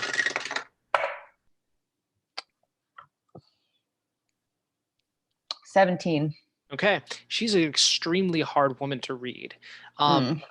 Her demeanor comes off as earnest, but you can't be certain if she's telling the Hmm. truth or if she's deceiving you. Interesting. She says, please come inside and we'll show you what we mean. Aang, could you please finish up with dinner? And he's like, okay, and kind of moves on over into the kitchen. She goes ahead and she takes a place on this couch over here.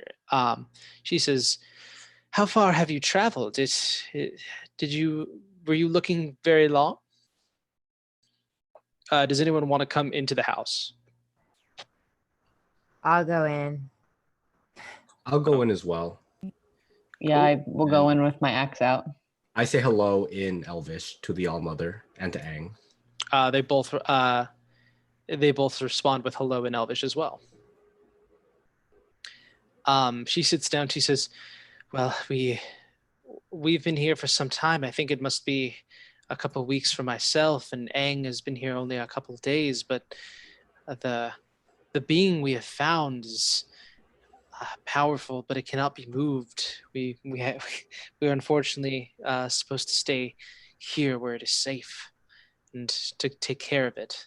Um, does the rest of town know where we are?" They presume you both dead. That is unfortunate.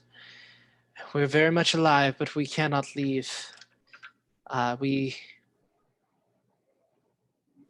Cannot or don't want to. cannot. We are bound to the being that is here. And she kind of points down to a small little. It looks to be like a strand, maybe no more than an inch wide, that leads over here into this room right here. And she says, "It is not taken its full form yet. It needs more time to grow, but it is aided by the company of others. And if you are able to see if you can get the rest of the town in this place, it will become strong and it will be healthy once more. But until then, neither myself nor Aang are able to leave. What is it?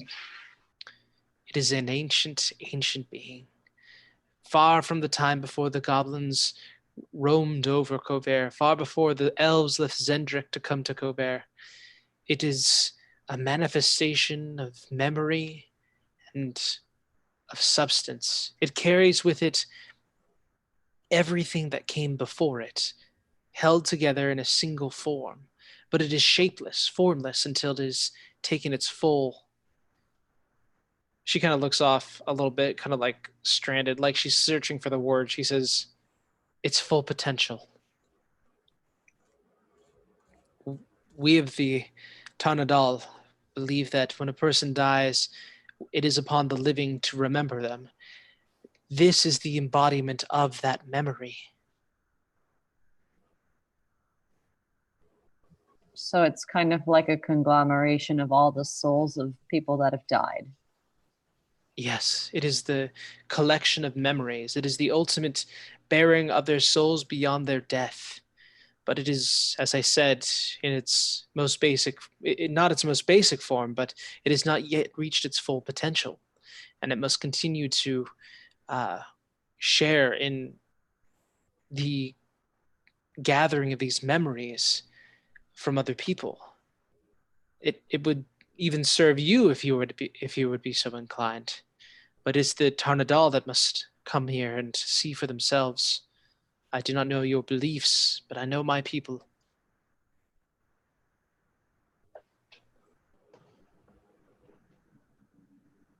Does she seem kind of like brainwashed? I know I already rolled an insight check, but like, Well, you're checking to see if she was lying before. Go ahead and Yeah. check to see if she seems like off. should I roll a perception or another insight? Yeah, then? go for it. Yeah. Okay.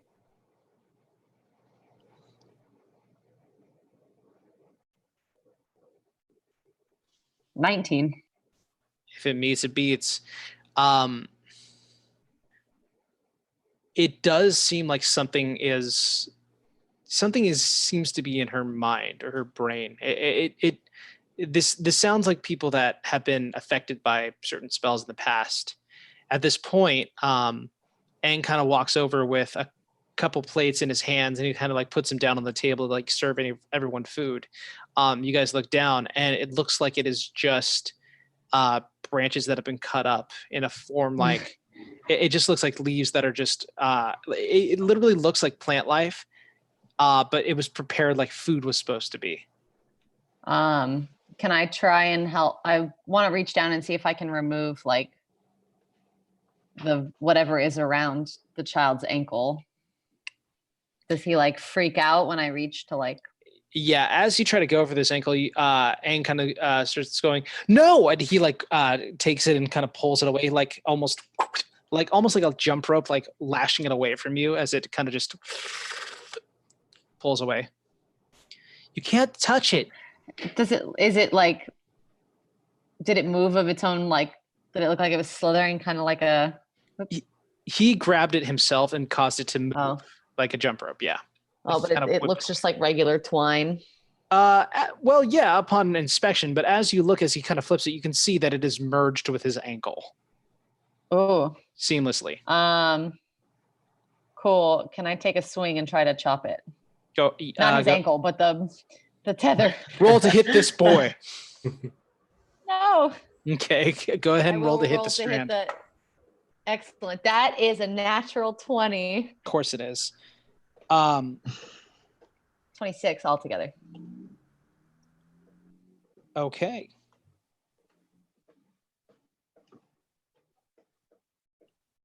So you strike down into this thing and it does not separate, but you can feel it kind of just like something travels along its length, and you can hear the sound of something coming out of this bedroom. You see it's this large amorphous white slime the size of a person, and the two strands are leading into it. The All-Mother stands up and says, "You shouldn't have done that. We will take from you now. I would like you to make a wisdom saving throw." Oh boy, that's not my strong suit. You're super wise. Super wise. Not wise enough. Go ahead. It's a natural 1. Natural 1. I'm gonna die. Nito, you will take. We went from one extreme to the next very quickly. You will take 21 points of psychic damage. Cool. You will also. You are going to get your memories drained. Cool. So, see within 5. Oh, wait. Oh, within 5 feet of it. For the purposes of this, you are within 5 feet of Aang, and for that reason, you're able to be affected by the spell. That's fair. You must go ahead and roll a d4 for me.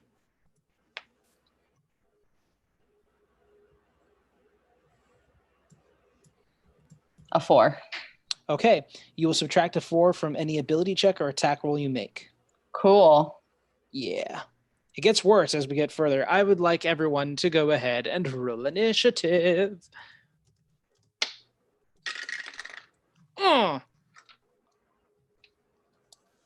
Oh, I forgot. You're a blob. Great. That's why I was gonna ask, is my initiative affected by the -4? In this case, I will say no. Okay. 16. 6. Well, alrighty. Anyone higher than a 16? 23. Okay, so we will have Runic go first. Anyone between Runic and Kerbal? Nope. Okay, and it will go.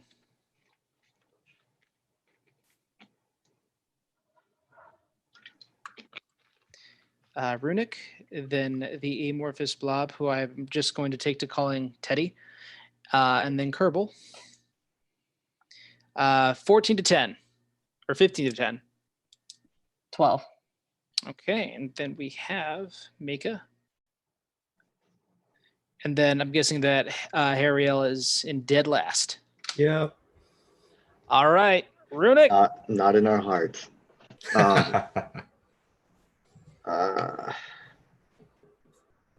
I'm just gonna try and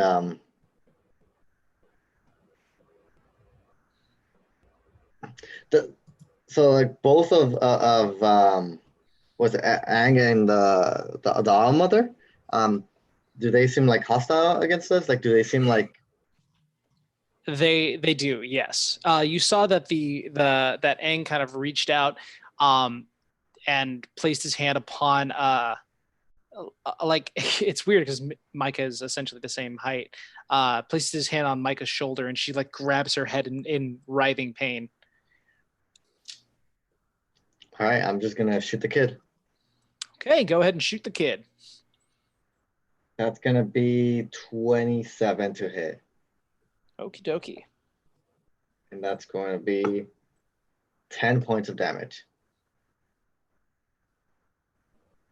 Alrighty, stand by. I just killed the kid. Yeah, I don't expect the child to have more than 10 hit points. They're kind of like the baseline of the weakest creature you could fight. That and rats. Chickens. Chickens. Okay, you fire into this kid's body, and you see that it just kind of stays there. It looks like it doesn't. You shot a lot of people. You know what it's like when an arrow pierces through like regular flesh. This looks like it pierced through like jello almost, and the kid's form slowly kind of turns white as well, but he does not fall down. Gross. All right, I am gonna. Would what's it called? Is this a staircase? Leading No, up? that's just a table. Oh, okay. Because I'm just gonna rush over here and try and get on top of the table. Okay, Get a little bit more range between me and everybody else. Sure. And then that's gonna be the end of my turn. Excellent. Next up, we have the Oblex itself. I'm gonna go ahead and say so. Okay.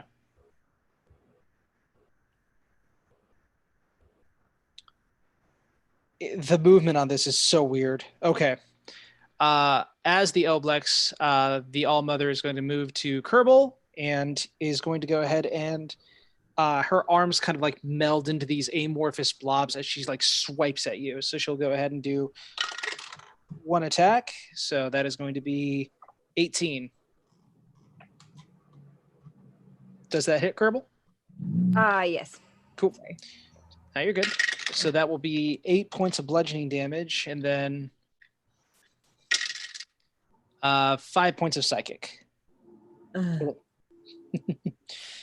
Alrighty. So it makes one attack, and then it's going to go ahead and reach towards Hariel. And Hariel, I'd like to go ahead and have you make a wisdom saving throw. Wisdom saving throw. Let's see how wise you are. 8. Gotta be wiser than me. That was an 8. Okie Yep. dokie. Here we go. 4d8 damage. 7 plus 12. 19 points of psychic damage. 2 points. And I would like you to roll a d4.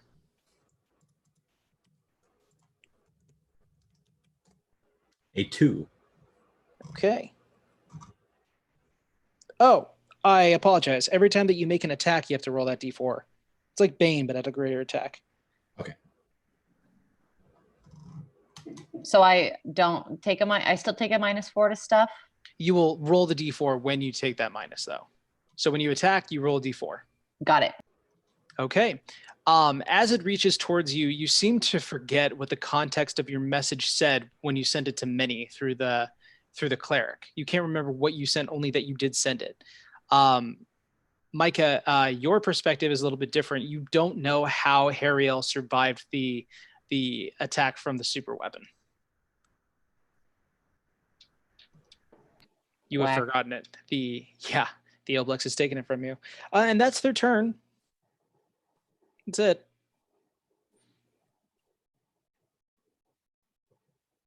Right. Next up is Kerbal. Damn. I was like, oh, what's the initiative order? Oh, shoot. I'm the one who knows that. And I can see the Oblex at this point, or no? Oh, yeah. Well, I mean, you can see Yeah. it right here. Yes, I would say, yeah. Let me see here. So that would be, if we're talking like spaces, 5, 15, 20, yeah, there we go. It's about 40. Ooh, it's just out of your vision then, just based off that. Okay. Thank you, Jonathan. Okay, how many? I'm right there. I'm gonna move toward it. 9, 10, 15, 20, 25. I'm gonna use all my movement to move as close as I can get. Like right, yeah. I think it's that square, yeah. Yeah, believe that's as far as you can go. Actually, probably more like, you have 25 feet of movement, correct? Yeah, 25. 5, 15, 10. I'd say you can get about there. Okay. Yeah, so you have line of sight on this thing. Okay.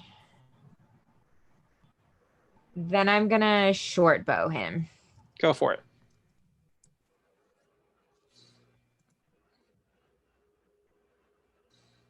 Nat 20. That's my first nat 20. It wasn't a dirty one. Dirty 20s. Roll your damage.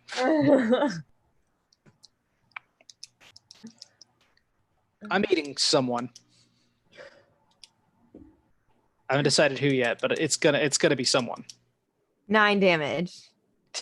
Did you double the face of the die and then add the modifiers? I did, yeah. Okay.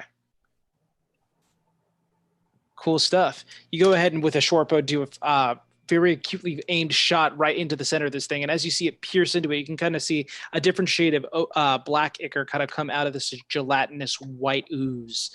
Bonus action or movement?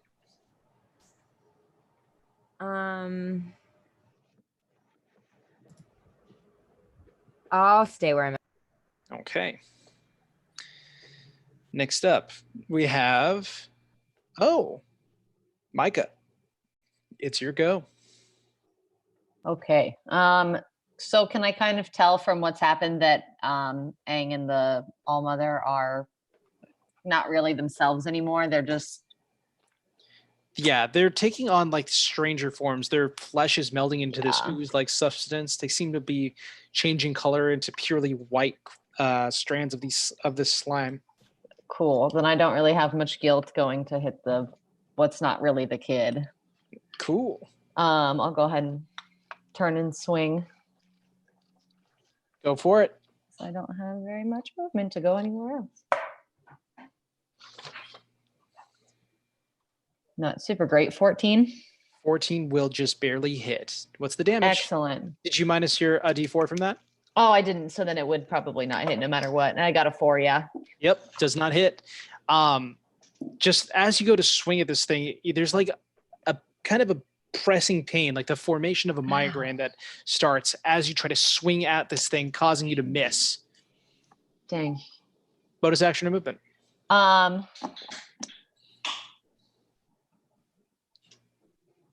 I'll rage as my bonus action. Okay. Just to reduce damage if I take any that's not psychic. Gotcha. Okay.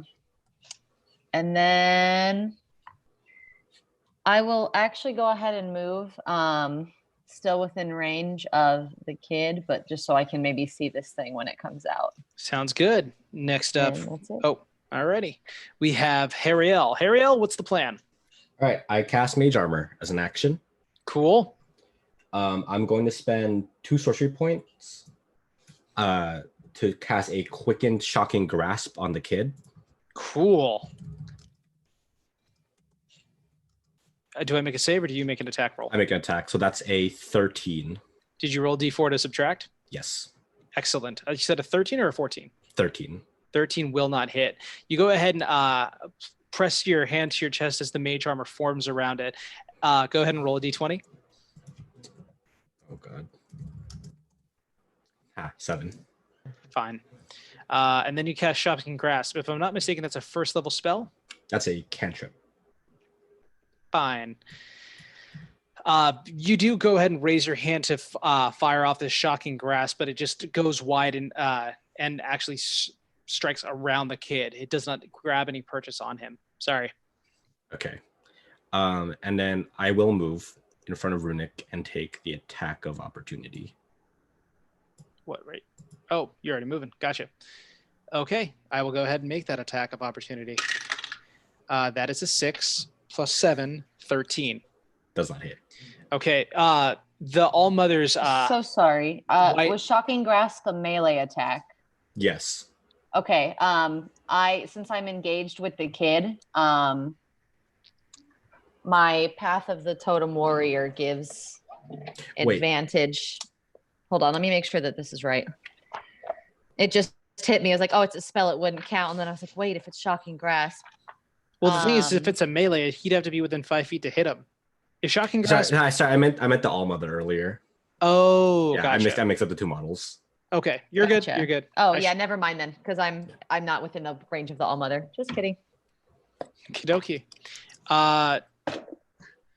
13 does not hit, so the All-Mother's amorphous white blob-like arms smack into your mage armor, and they just kind of meld against the form of it as it pulls back, and she kind of just, her mouth opens up and she goes,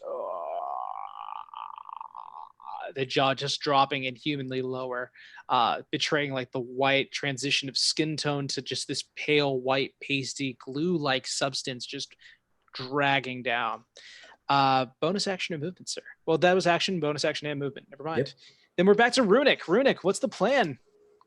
Tell me about it, babe. I'm gonna get a better angle on shooting the kid, and I'm just gonna shoot at the kid. Go for it. That's gonna be a 21. Sorry. Kerbal is a gnome shorter than you. Okay, 21 does hit. Whoa! Don't look at that. Okay. Alrighty. What's the And damage? It's gonna be 6 points of damage. Okay. You go ahead and take out your bow, knock back the arrow, fire it, and it goes straight into this kid's head. You do notice that like there is ichor coming out of the entry wounds, and it looks as though like there's a thin black vein that travels along the edge of the strands to the oblex, showing that it is losing substance over these attacks to the people. Bonus action or movement? I am going to action surge. Okay. Oh shit. He's doing it. And shoot the obelix instead. Go for it. That's going to be. That is 17. 17 will hit. What's the damage? That's gonna be 5 points of damage. Okay. Another shot aimed directly into the creature this time, and it breaks the surface barrier, and you begin to see more of this black ichor pour out from an entry wound. It's starting to look like a really gross amorphous pincushion. That's gonna be the end of my turn. Then that will be the beginning of the Oblex, who will go ahead and use 20 feet of movement to go 5, 10, 15, 20, right there. No. Oh, yes. Runic, I'm going to go ahead and hit you first for 21. That hits. Excellent. And then I'm going to go ahead and gather all my dice. That is going to be a total, I'll go ahead and just give you the full amount of 15 damage. Part of it psychic, part of it bludgeoning. I can give it to you if you'd like. No, it's 15? 15 total. All right.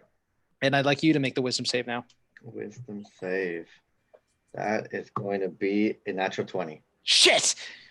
Okay. Damn, I was really hoping to steal memories from everyone here.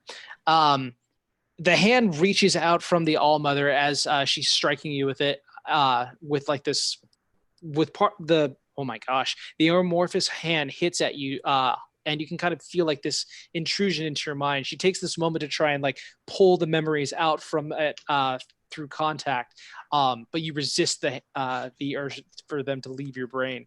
And that's the end of its turn. We go now to Kerbal, live on the scene. I am going to. Is a healing potion action? Do you do it as an action or a bonus action? It is a bonus action if it's yourself. It's an action if it's someone else. Sweet. Okay.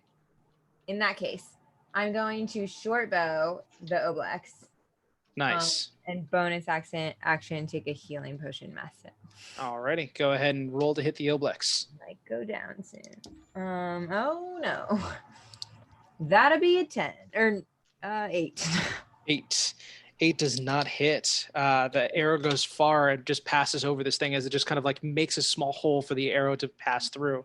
You can see like the whitewashed bones that are created as it kind of separates its amorphous body away to kind of create this opening. And then it just consumes them once again in this huge, gross, snot-like form. And then you go ahead and take your healing potion. Would you like to move? You can always leave. You're always welcome to leave. Door is literally right here. Just run away. Run away! I'll move 1 square towards it. Done deal. Alrighty. Next up, we have Micah. Well, I'm gonna just keep on. I guess I'll whack the kid again. Go ahead and hit the kid. Quote kid. It's the same 8 plus 6, but then I'm gonna roll a d4 and get a 2, so it would be. You would have advantage. 12. You're flanking him. No, the kid's No. underneath. Yeah. Wait, what? Yeah. The kid's being underneath flanked by the me. table. Oh, the kid's over here. I'm dumb. Never mind. Yeah. I was like, if you want to give me advantage, I'll take it. But yeah, I got 8 plus 6, which is 14, but then minus 2 for the d4, and that's 12. Gotcha. I mean, you've got reckless attack in your arsenal if you want to try and hit this guy again. Oh. I That believe is you do. true. Yeah, I mean, you'll get I- disadvantage. I'll get advantage on everything to hit you, though.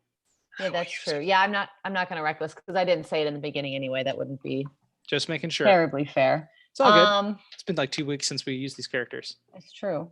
My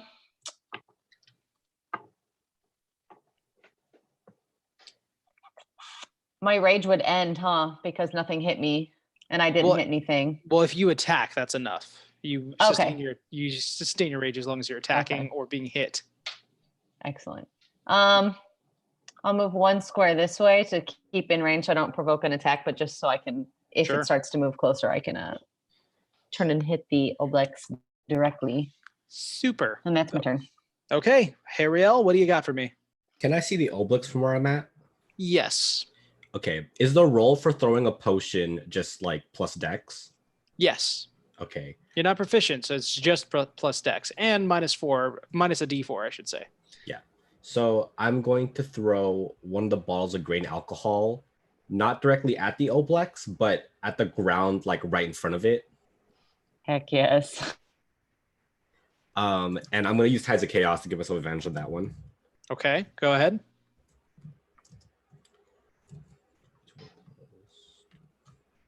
Suspense is killing me. I hope it lasts. Did I roll this wrong? Oh no, I didn't. So I have a 19. I didn't activate Wild Surge. 19 minus 15. 15 will hit it, yes. Okay. And then does it shatter? It does. It breaks on. Are you hitting the Obelix or just the area in front of it? The area in front of it. Okay. It will break on the floor if you throw it from that distance, just in front of the Obelix. Okay. And then I'm going to spend 2 sorcery points and cast a quickened firebolt. Okay, go for it. Oh, shit. I get what he's doing. 24. 24 will hit this thing. Go ahead and do your damage, sir. But I'm aiming it at the puddle of the grain alcohol. Got it. So then the Obelix itself will take no damage. Well, actually, okay, it will take no damage, but the strands are both linking up to it, so it will hit its aversion to fire. So it has disadvantage on attack rolls and ability checks until the end of its next turn. Nice. Bonus action and movement. Do you want to run? You can always run. You can always leave. I'm gonna get up on this table. And that is it. All right. Next up, we have, hey, it's Runic. It's me. It's a me. I am going to take the attack opportunity from the creature to go to this other side of the table. Rolling with disadvantage. My bike rolled 2 15s. That's 22. Let me go ahead and distribute your damage accordingly. Alrighty. You excited? Yes. Alrighty, that's going to be a total of 14 points of damage. All right. Are you dead? I am not dead. Damn it. Come on. I am going to I am going to use one of my arcane archer features. Okay. I'm going to use what's it called? I am looking it up as I go. It's called Seeking Arrow. So I can choose the one creature that I've seen in the past minute. So I'm going to choose the Oblex. And you're going to make a dexterity saving throw. With disadvantage. With advantage. 5 and a critical 1. All right. So that's going to be a grand total of 9 points of damage. I would like to go ahead and just say that this is bullshit. I also know of your location, which I already knew beforehand, but now I really know it. Alrighty. Runic goes ahead and pulls back the arrow, closes his eyes, looks away, and fires it. You just see it go bang, bang, bang, bang, bang, bang, bang, bang, bang, bang, bang, and go through the Oblex, hitting it and causing it to further empty its ichor. It's looking a little worse for the wear now, but not rough. And then I'm also gonna take my my greater healing potion as my bonus action. Okay. That's the end of your turn? And that would be the end of my turn, yeah. Let's get dangerous. I'm going to go ahead and have 3. the All-Mother go 5, 15 to here. Let's hit Kerbal. You ready, Kerbal? 17 and a 15. That's 22 to hit. Uh-huh. And that'll be with the pseudopod attack, a total of lots of 4s, 12 damage. Damn it. You okay? Yes. Alrighty. Next up, the boy is going to go ahead and reach his hand and try to extract the memories out of Micah. Micah, go ahead and roll a wisdom saving throw. You do not subtract a d4 from this. Just a 12. Okay. One more time. One more time. I'm also realizing now that I didn't pick up the potion that we got from the All-Mother's house. I did not take that, so I have no healing potions. Well, you can just take 11 psychic damage, and now you roll a d6 whenever you make an attack roll or ability check. Woo! Oh, You said man. that was 11 damage? Yes. Um,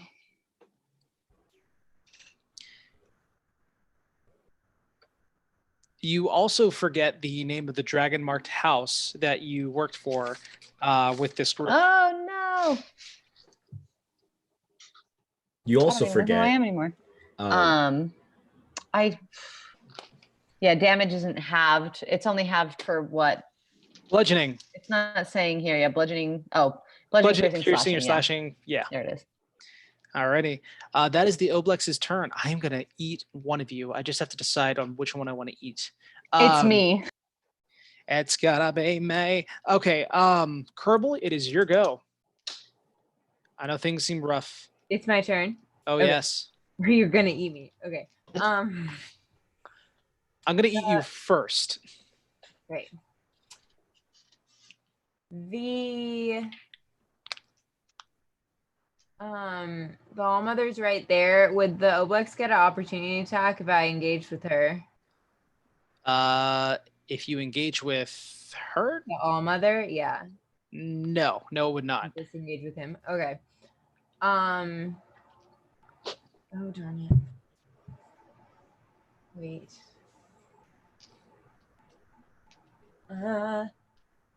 Just kidding. I'm going to short bow the Oblex again. Cool. And then I'm gonna bonus action drink the blue stuff that I got at that place.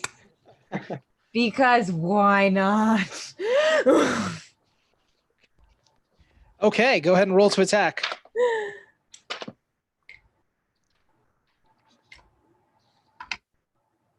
Ah. 22. 22 definitely hits. What's the damage? So wait. It's a 6. 6 points of damage. Okay. The sound of the Oblex that it makes as the arrow strikes into its form. You can see like heads are beginning to form from this thing, like just like raw, amorphous heads that begin to kind of merge out of the Oblex's form. And your arrow strikes into the temple of one of them, causing more ichor to spell out of what would be an eye hole. Bonus action remove. Oh, you did a bonus action. Okay. I'm drinking the blue stuff. All righty then. So, Could be good, could be bad. well,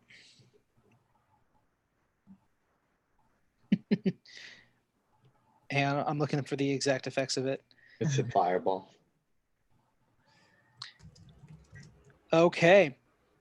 You can add 10 temporary hit points to you, Dang, that's awesome. and you are also under the effect of a bless spell. So what, that gives me like a D4 or something? You add a d4. Yes, I'm looking the specifics up for you right now. Sweet. It should be 2 attack rolls and saving throws. If I'm not mistaken, I believe that is correct. Yeah, attack rolls or saving throws. You add a d4. You add a d4. Take it from the cleric. Except not right now. Alrighty. That is your action, your bonus action. Did you want to move?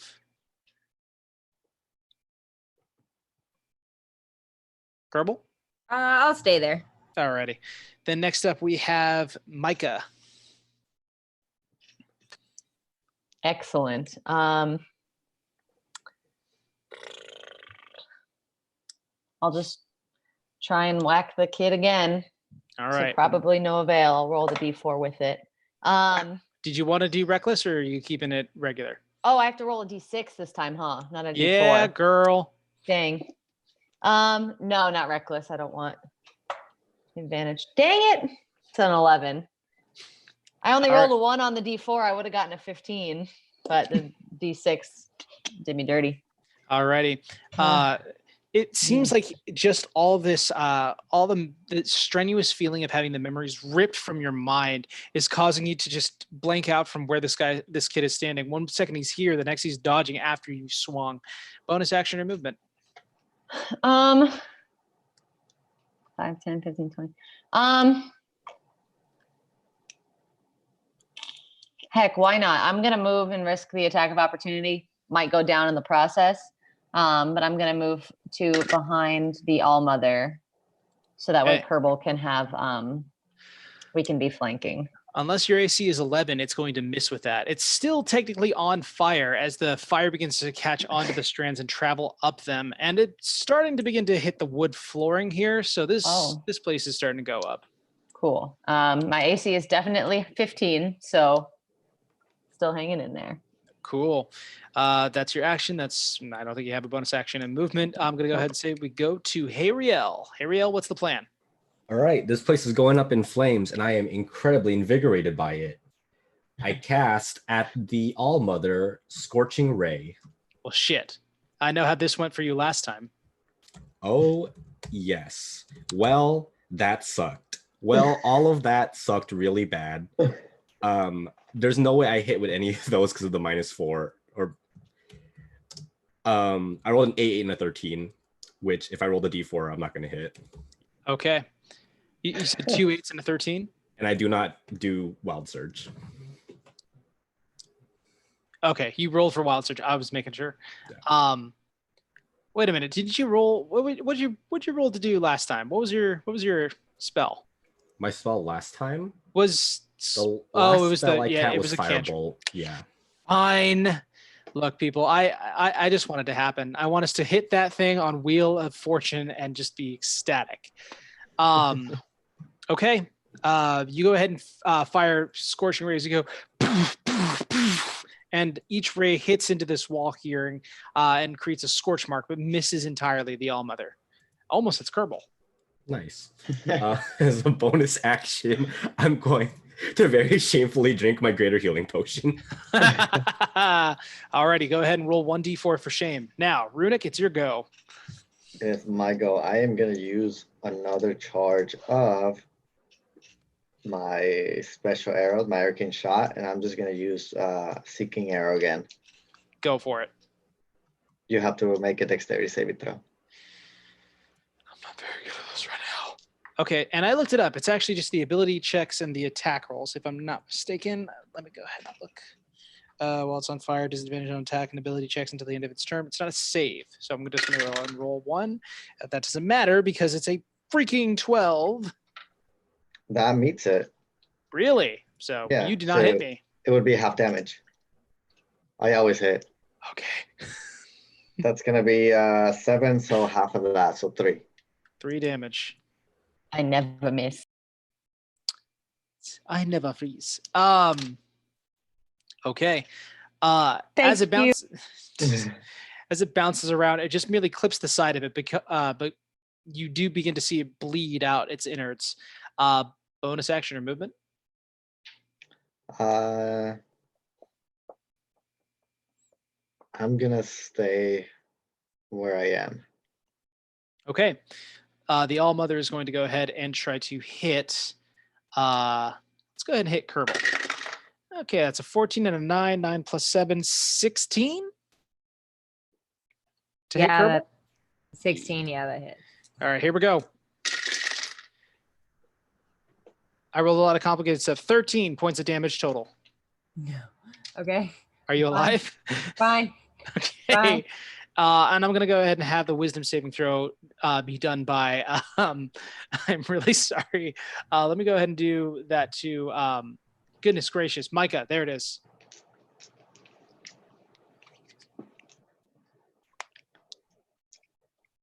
I got so excited. I rolled a 16. You rolled a 16? Yeah. Okay, you resist. I'm still gonna die, but I'll take It's one. a saber one good suck. roll. That sucks. Yeah. Alrighty. The Allmother, after striking Kerbal, goes ahead and moves and goes to grasp, but you just block with the brunt of your great axe, or keeping it from actually reaching into your brain and pulling it out the memories once more. And guess what? It's Kerbal's turn. Sweet. Smack So- her. Get that sneak Yeah. attack. Yay, I'm excited now. Thank you for flanking. Do it for the 12. I'm going to dagger. So dagger and then offhand bonus action. Another dagger. The first one, let's see. Okay. 5, 7, 17. 17. Okay. 17 does hit damage. Sweet. So that damage is, that's not great. Sneak attack Oh. would be engaged. Why? 1, 2, 3, 4. 7 damage. Cool. And then offhand. With advantage, right? Yes, with advantage and Those are plus a both d4. okay, Yes. beautiful. I was like that for hopefully the first one was too.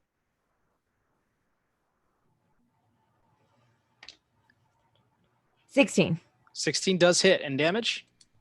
That'll just be a 4. 4. Okay. Well done. Go ahead and you take out your daggers, flipping them in your hands. You go ahead and strike into the sides of the All Mother and right into the top part of the collarbone, ripping them out and seeing like the ichor begin to pour out all over her. She's just this like this visage of what she was before, just all white, pasty, and you can just see like the innards of the black kind of just pulsing out like gelatin that's been left out in the sun for too long. Bonus action movement. I'll stay there. Yeah. Okay. Then we have Micah.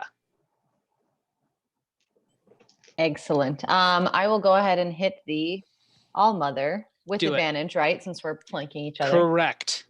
Beautiful. Minus a d6. Wow. 13. Yes, I barely rolled a misses. 6 on my d6, and that canceled out all of my addition. I hate blobs. That's it. I'm over it. I can't. I'm not going to move, and I don't have any bonus actions. So, Hariel, you heard the angry That's lady. it. Let's go. All right, how bad is the All Mother looking? All three of them are not looking super great. It looks like they're just losing more and more of themselves as the fire begins to kind of spread outwards. The Oblex is getting dangerously close to the fire. It looks like it's trying to like move away from it, but the strands can't help but being caught on them. So it's affecting like the forms of them greatly. It's not looking great. You can use an action to do a medicine check if you'd like. Nah, I'm gonna use that action on another Scorching Ray. Go for it. Roll for magic. 2 of them going for All Mother and 1 going for the child. Okay. I like that you gave a little bit of the attention to the kid. Why? Why is this happening? Okay, the kid gets hit. Okay, well, what's the you minus 20. D6 D4s from all those? Well, I rolled 2 7s at first, so Okay, so those won't hit. yeah, and then that is a 23 on the kid. Okay, yeah, even with a D4, it'll still hit. Yeah. Go, and did you roll for wild I magic? mean, that was a 23 with the D4 already subtracted. Okay. Did you roll for wild magic? And roll magic is a 7. Nice. So that is rolled. So the kid takes 7 damage. A lot of 7 damage. Yeah. I just rolled a bunch of 7s. Yeah, Whoa. you did.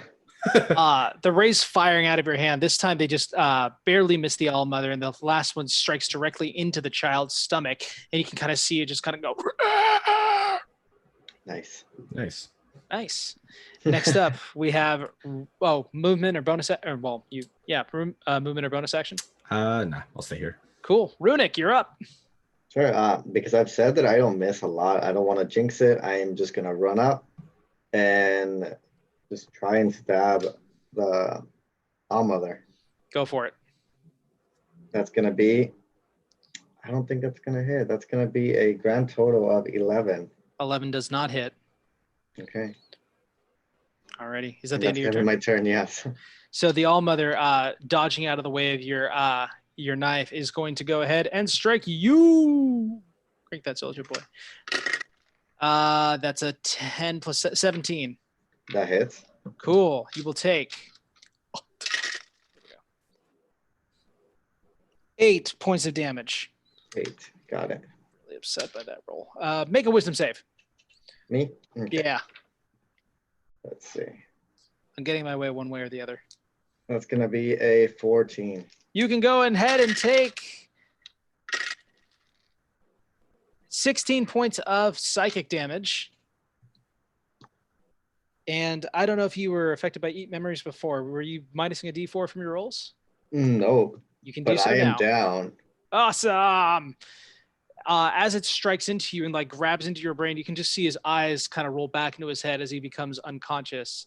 Runic has.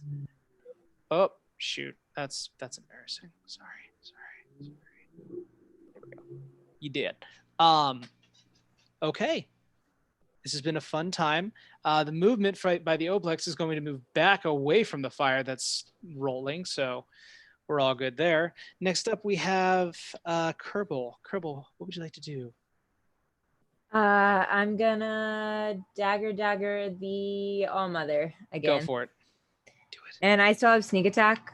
They're flanking, Yes, you do. possibly. And advantage. Oh, sweet. So first one is 24. 24 will hit.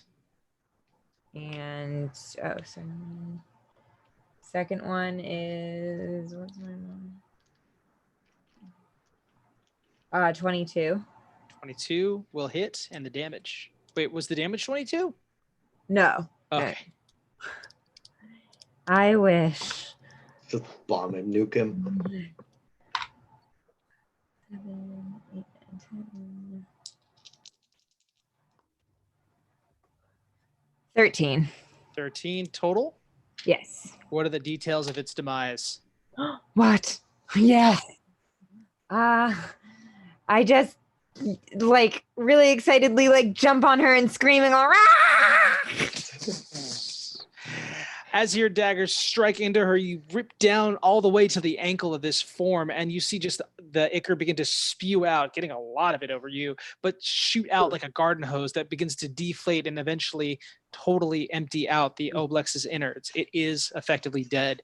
You see the forms of the All Mother completely turn into a puddle. You see the boy's form totally shrink away, save for a single small band on his wrist that remains as the white puddle is formed. The house is on fire. Runic is unconscious. What do you guys want to do? I will grab the band from the boy's body, or Sweet. the puddle that it was, and I will- get the heck out of Dodge. I will try to hoist Runic out of here. Thank you. I was Yeah, just gonna die there. The four of you exit out of the house. Do you want to attend to Runic now or later? Let's get back to safety. I cast Levitate on Runic. I was gonna say, doesn't sound. I No. didn't take the potion, so there should still be that one that we Oh, took from. I wanted to mention. All-Mothers. I wanted to Yeah, I remind you don't have that we anything. didn't get healing potions though. What did we find? Just the the grain blue- alcohol. Oh, Yeah. and the No. blue thing. I found a healing. Oh, you found a healing potion. Yeah, Yeah. I was like, somebody Oh, found a healing potion. They found the blue stuff, and then the 2 bottles of alcohol that you took. So Should we use the he's healing got potion? a potion. I mean, if you want to levitate him back to town, that I can could levitate work, him back but to town. Yeah, Okay. is he gonna have to make saving throws on the way? Yeah. right, Use the we're gonna- potion. Use the Okay, let's potion. use the potion instead. Okay. I'm like, he's gonna bleed out before we get there if you don't do something. This is the one that you got from House Thorani or from the All No, Mother's house? from the All Mother house. As you take it out, you realize that as you pull it out, it is a cylinder with a small little plunger on the outside. As you press a small compartment, you see a needle come out. Oh, Go ahead and take your health. Do I roll it? Oh yeah, you're the one. And it's a receiving it. common one, right? Yeah. All right, that's gonna be 6 points. 6 points. Okay.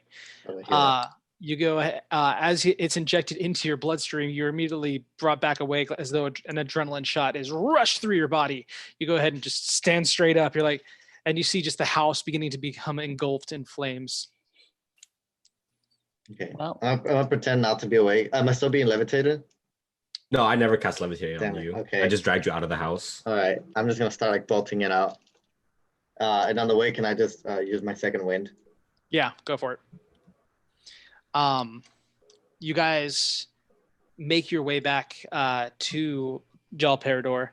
I assume you're going straight to the tent, or did you want to go to the houses first? I don't know what you want to do. I would like to return the boys. I'm assuming that this creature like absorbed the people that walked into this place. Very much so. And yeah, so at least we found the band, but I'll go back and just as kindly as I can break the news to the father and at least return the armband so that he has something to remember his son by. Valanth takes the armband into his hand and kind of like wraps his fingers around it tightly. He says, I promised you my sword. And he takes out his scimitar, fashions it, and like holds it up to you. This is now yours. I could not possibly, that's a very kind gesture and a very noble offer, but You must I would rather you keep it to protect the other people of this town. Another sword can be fashioned for me. It is by my honor that I do this, and you would grace me by taking it from me. The That is very scimitar kind. itself does 3d4s, if I'm not Holy mistaken. cow. Yeah. Nice. I'll add that to my equipment. Yeah. It does 2d4 slashing on a hit, and it has the two-handed property with a special property. So the attack does one. If you attack with a double-bladed scimitar as part of your action, you can use your bonus action immediately after to make a melee attack with it. This attack deals 1d4 damage on a hit instead of 2d4. Interesting. So it's like 3d4. So effectively, it'll do a d8's worth of damage, but you can also roll an additional d4. So you can always do a minimum of at least 3 damage to something. Nice. If you use it as a bonus action, gives you more to do. Excellent. Yeah. I'll have you send me the details of that and I'll add it. You got it. That's awesome. I very humbly accept it and assure him your son was very good, and it's unfortunate that he has perished in the way that he has, but I know that you will carry him on and honor him as I will honor you with this scimitar. Thank you. Thank you for your words and your deeds. I will take this to Antonua and break her grieving silence. Thank you. Should you nod and just leave? Oh, yeah. Should you four need assistance again, Valanth Cerverum is at your disposal. Merely say the word and I shall come. Thank you. And same. Where do you guys want to go next? Get some rest. Should we report back to the house first and tell them? Yeah, probably. Okay. You stop by Barrow's tent, walk in. He says, you're back so soon, only a day, and you're already taken to task. What can you tell me? I fucking hate ooze. Me too, sister, but I mean... We went to the woods and there was a cabin and we heard the lullaby, just like Sayel said, and there was a big oozy thing with heads in it, and it had attached itself to, I guess, versions of the All-Mother and Aang, and well, it wasn't even them, I don't think. It was just illusions of them. That's strange. We had to kill it. Well, the important thing is that whatever took out Sumnus is dead now. And a bargain's a bargain. So let me go ahead and get you your reward. And he goes and moves to a large chest that stands behind this table, unlocks it, and inside you see a red-skinned, horned woman with a gag over her mouth. She said, and he like picks her up by the collar and throws her out of this trunk, places it before you. He says, this, he puts a boot down and like pushes her to the ground and says, is Boone. Boone is a member of the cult of Rak Tulkesh. And he grabs a horn and points it up so she's looking at you. She says, The other day, we confirmed that she met with Money Moosegraben. So, effectively, she's your prisoner now. And he like takes a boot off, has her stand up and like pushes her towards you guys. She is manacled with both her wrists and her ankles. She's the one we got the information from, and you can drill it from her as you need. We have no use for her. Might be hard for her to talk. We had to take a couple teeth in order to get what we needed.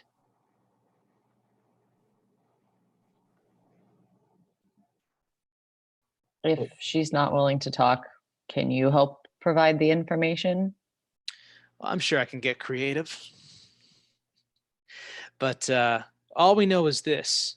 Many Moosegraben has been bankrolled by a couple of select individuals who are popping up all over the place. This cult seems to target people who seemingly cause random events and let loose certain things on certain monstrosities and terrible events on small communities. But they're also interestingly well funded. The cult has been bankrolling many, seems like, for some kind of project. I don't know what. The point is that many has been tasked to create something for them, something big, something powerful. Boone here is entry level, but apparently she let slip that they're at some place in Drome. Mentioned a individual by the name of, what was it? Oh, Tazarian.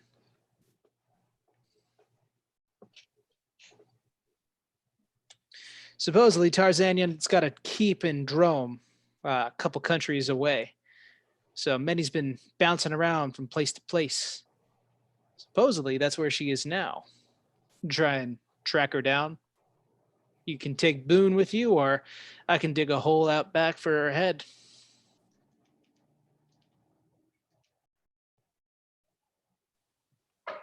We'll take her with us. That's not necessary. Yeah. Well, all right. All the same to me. And he goes ahead and throws like a key over to you, Kerbal. If you feel the need to further endanger your lives, that'll unlock her manacles.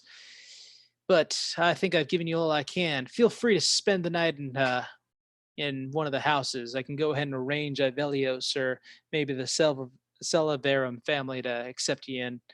But let's say you'd earned yourselves a rest. You've earned yourselves your reward, and I think that we can call our business concluded. Yeah, be careful of Boone here. Nothing she says is the full truth, just truth adjacent. Thanks for the advice. Yeah. Big The things. the tiefling looks up at you guys with nothing but burning hatred in her, raining from her pupils. Just an intense stare as her black hair kind of covers parts of her face. You can see some swelling on her left cheek where she probably had a couple of teeth extracted from her. And it is in that tent on that night after this ordeal in which we will go ahead and end tonight's session. Survive. Yeah. We didn't die. Yeah. I definitely wanted to Thank you. turn on the heat for you guys after you guys took out those Oof. mechanisms so quickly last time. Did you guys Sure. have fun? Oh yeah. I'm glad. Real quick, I wanted to go ahead and say thank you to Corporate Streams for putting us on the internet. They can help you with all your streaming needs. You can visit their website at corporatestreams.com for more information. I wanted to say happy Mother's Day to all the mothers out there, especially my mom. Hey. Probably like, man, he's doing this instead of giving me a call. But I mean, I'm gonna go ahead and correct that now. Hi, Mama Ingo, I love you. But thank you all for joining. Thanks all for watching and all that good stuff. And freeze frame for until we do the thing. Oh wait, I have to do it on my end. Oh no. Oh God. I'm frozen Help! forever. Help! Ah! Ah! Exit full screen. Okay. Good. God.